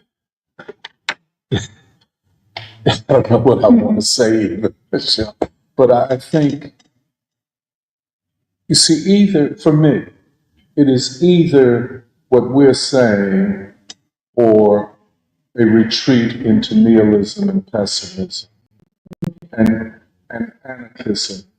Well, that's okay if you're a university professor, but for the bulk of humanity, like people go back and forth to China, and they're not always satisfied with the forms that the modern Chinese society is taking. But then I don't know if we see everything in Chinese because there's a struggle over what that will be or how that will define itself.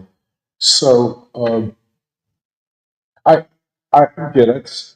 I think and I get this, and Angela used this concept. It seems very Hegelian, the history of consciousness, which I think is area of study and research. And then, of course, this idea that Du Bois gives us a movement of world thought, which I think is. Now, of course, then, having said all of that, we still have to solve the problem of epistemology. And, I would say one thing, Luke, one of the great achievements of modernity or modern thought, let's put it that way, is the move away from ontology to epistemology. And then, of course, then there's a movement back to a kind of ontology with, with existentialism, Heidegger. But then, it's interesting, and I like your take on this. Do you think that postmodernism is a re-emphasis on the ontological as opposed to the epistemological? You don't have to answer. I would actually be so. My as with most things, definitions come out of feelings, right? Really? You're gonna say practice? No, Go ahead. no. Of like when you're reading about definitions and like terms sort of fly in and out, right? And I'll say that the people I'm responding to primarily are like the feminist philosophers of science who like I think come in the wake of postmodernism and draw heavily from it, and so that's where I get a lot of my thought. Can you repeat your question? I know what it is. Do you think that? Oh, return to ontology. Yeah. Take, for example, Judith Butler. Is that an ontological move that she makes? I'm gonna. Do you know Donna Haraway? Yeah. Yeah. I think.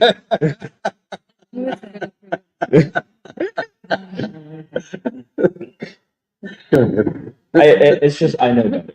I know They her. know all of this swap, I mean, History of fascism and feminism.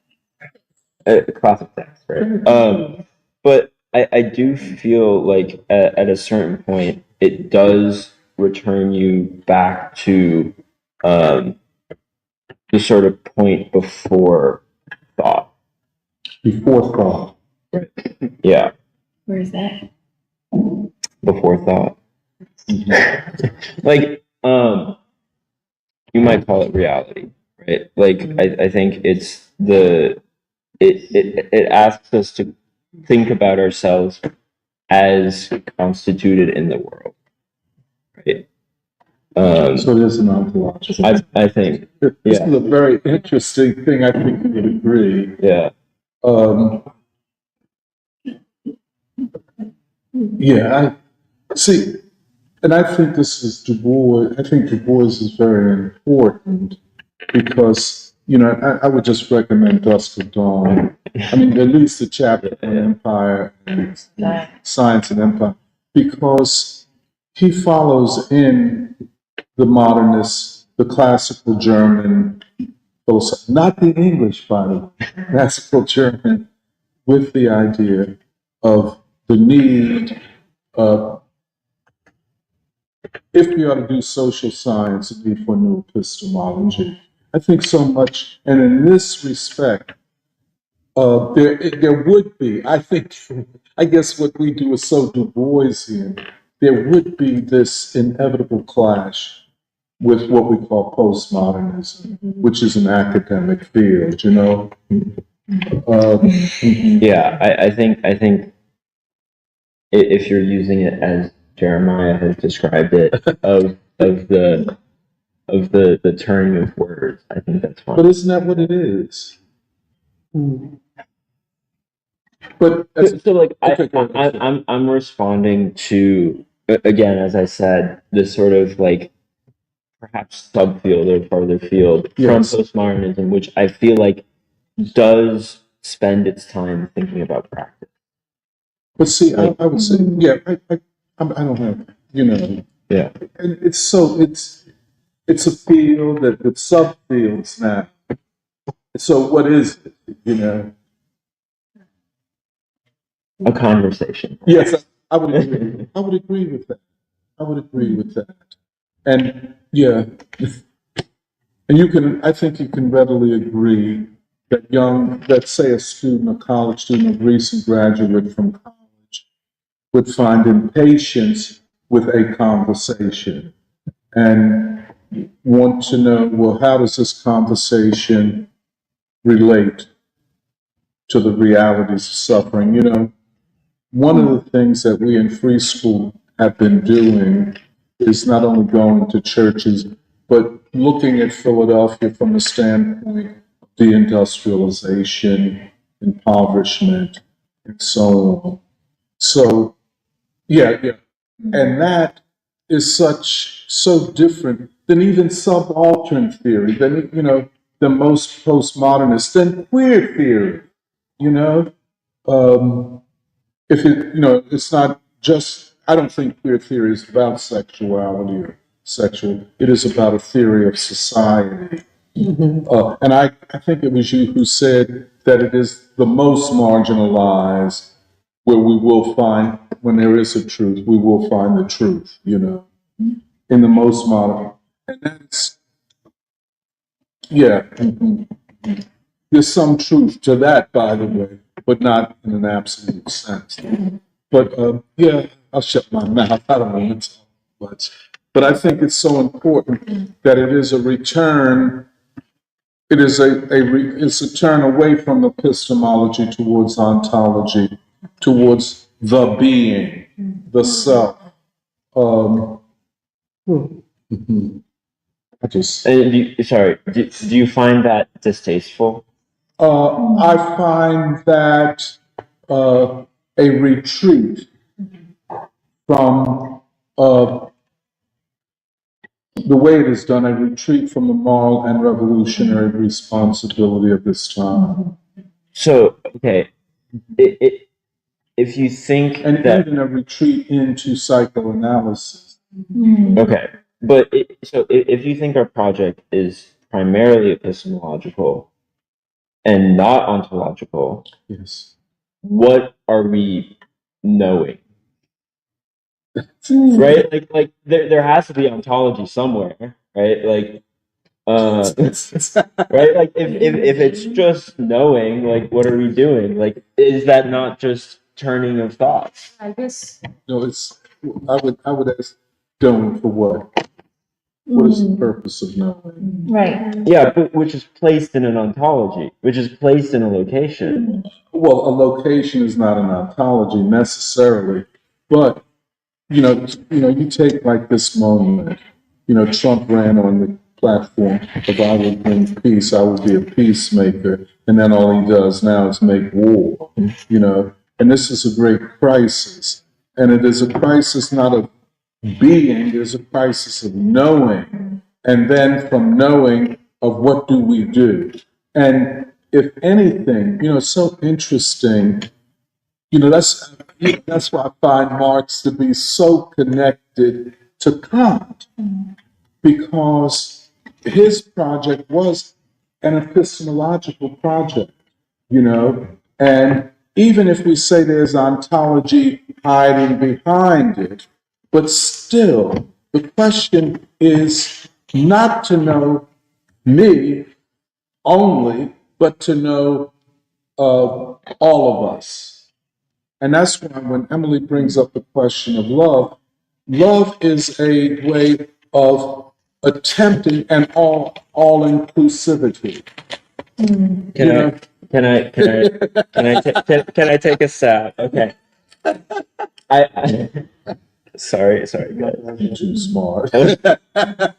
You know, I feel like you don't like.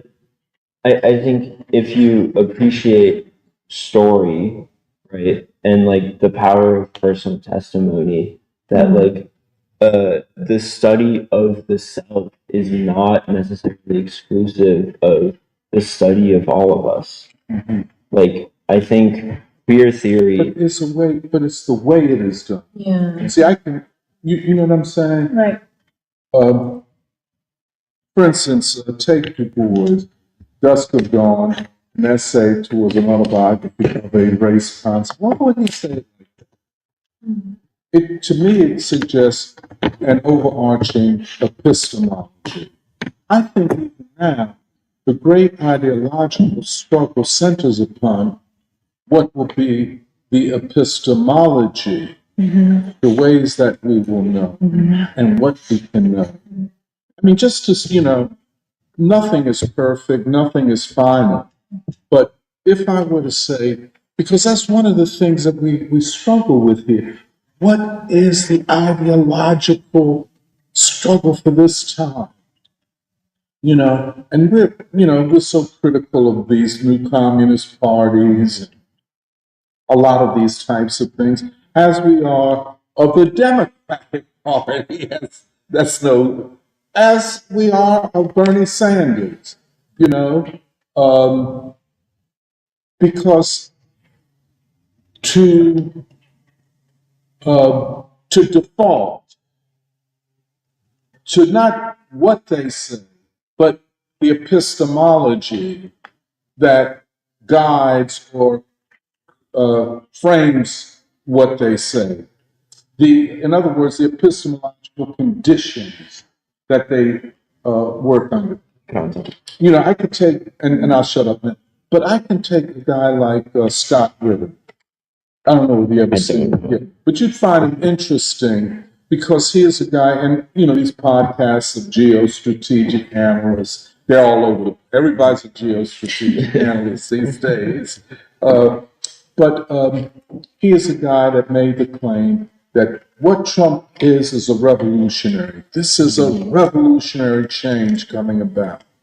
And then suddenly, Trump abused everybody that benefit down make it broke. Will he survive clothing his right mind, or will he lose his mind? You know what I'm saying? But the thing that I would say is, well, maybe you need to look at the ways that you have approached knowing, or the ways, the epistemologies that undergird your research. What are the assumptions? Epistemology are kind of assumptions, but they can be more than that. What is the world? How did you see the world? How did you know the world? I think that might be the source of the problem. It's only about Adam Tooze.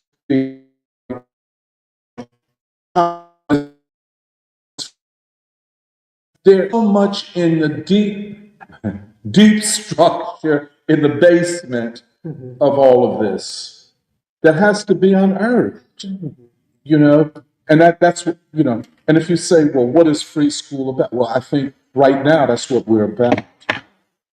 And for, I'm following most. yeah, a lot of people, that's why a lot of people don't find us appealing, or they say, oh, you guys, this, that, or the other, But for us, that is the critical place in this ideological struggle. And perhaps there is a divide rooted in epistemologies. And of course, postmodernist epistemologies is a part of it. I've not studied them. I know Judith Butler, but I don't know that postmodernist epistemology is all that different than modernist epistemology. Well, You know what I'm saying? well, yeah, 'cause, again, it's. Go ahead, man. I think that's in this sort of the distinction I drew out between the modernistic thought and the modernistic project. Right. But that's not epistemology. Properly understood. I mean, maybe it is, or maybe I. 'Cause it's okay. It's okay. Go ahead, man. No. But you see with the, that's partially. I understand where you're That's our coming from. difficulty. I understand where you're coming And, yeah. I mean, what we're trying to do is, I find it to be very difficult. That's why we need so many people with so many different, yourself, that around the table all the time, just hammering, and looking at all of this in relationship to the crisis that we face. And it is a crisis. Yeah. I can read one of them, and I'm honestly struggling to like parse it because I'm mostly paying attention to the conversation. Yeah, I'm only gonna do. Sorry, I'm gonna be prejudiced and read my favorite comment. Okay, I'm Spark, Bambala, Yule, Todd. Many people said good morning, and then Yule says. Philosophy ends up being the science of why scientists and people in life even seek to understand it. Yeah, people are really bonding in the chat. They like talking to each other a lot. That's why okay, Mamla says, yeah, humanity has not evolved yet, like pouring sanity was crucible to get gold. But then Yule says, yes, many times from the social heat and pressure, glimpses of gold are shown. Philosophical notes. Okay, JD Enfield says, I would say that race is a political question for Marxism to wrestle whether through the social democratic path or the Marxist-Leninist path, because politics can set the terms for what can and can't be done in a given political community. But class, as the sociological fact of a capitalist epoch, is the prevailing social question. Gannon said, what up, free school? Then Yule says the issue that many miss about modernity is how it uses the marketing of systems of the past to give itself and those in it an illusion of certainty. It will adapt a revolutionary stance, but stand it on its head, or put it in any orientation that it seems might support its structure. See, but isn't that a way of retreating from our responsibility, into cynicism? I'm sorry. Okay. More, they're talking about what they're eating. Todd invited them to New Mexico. Yeah, to his bakery. Okay, there is a conversation going alongside basically the last hour. They're saying many of the participants decry strongly about liberalism and modernity, yet lack the advocacy to replace structures and views for observation. There are more conversations like, oh, like is that a fair accusation or claim? More, sorry, I'm not doing good.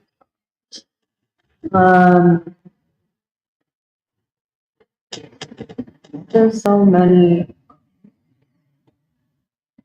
This question of self-doubt, Omar says self-doubt's healthy, yet Bodhidharma said to mention that, quote, wisdom is the opposite of entertaining ignorance. Then Bambala says self-doubt's not the same as admitting that there are other possible outcomes. And Spark says self-doubt and fear are actually ingredients in common sense. Omar says Zizek's not even a Marxist. Then people were waiting. And PK said, I think it would be beneficial for the free school to construct lawsuit terms in discourse. To make a glossary. That's rational. Yeah. Used in their discourse in effort to contribute to clear understanding. And then Omar said, maybe, but if you people already accepted that terms and definitions are subject to change. And then BK says, so many times we end up arguing the conversation simply due to differences in definitions. Definitions can change and be updated over time with understanding and changes in environment. There can be many definitions for a single term. And then, but then Bambala said, this is towards what you're saying at the end, exactly, like our moral responsibility is the guiding force. And then BK said, most school definition may be more accurate for the generally accepted definition. and a record should be established via glossary of preschool standards yet always open for debate. And okay, I think that's yeah. Those are all.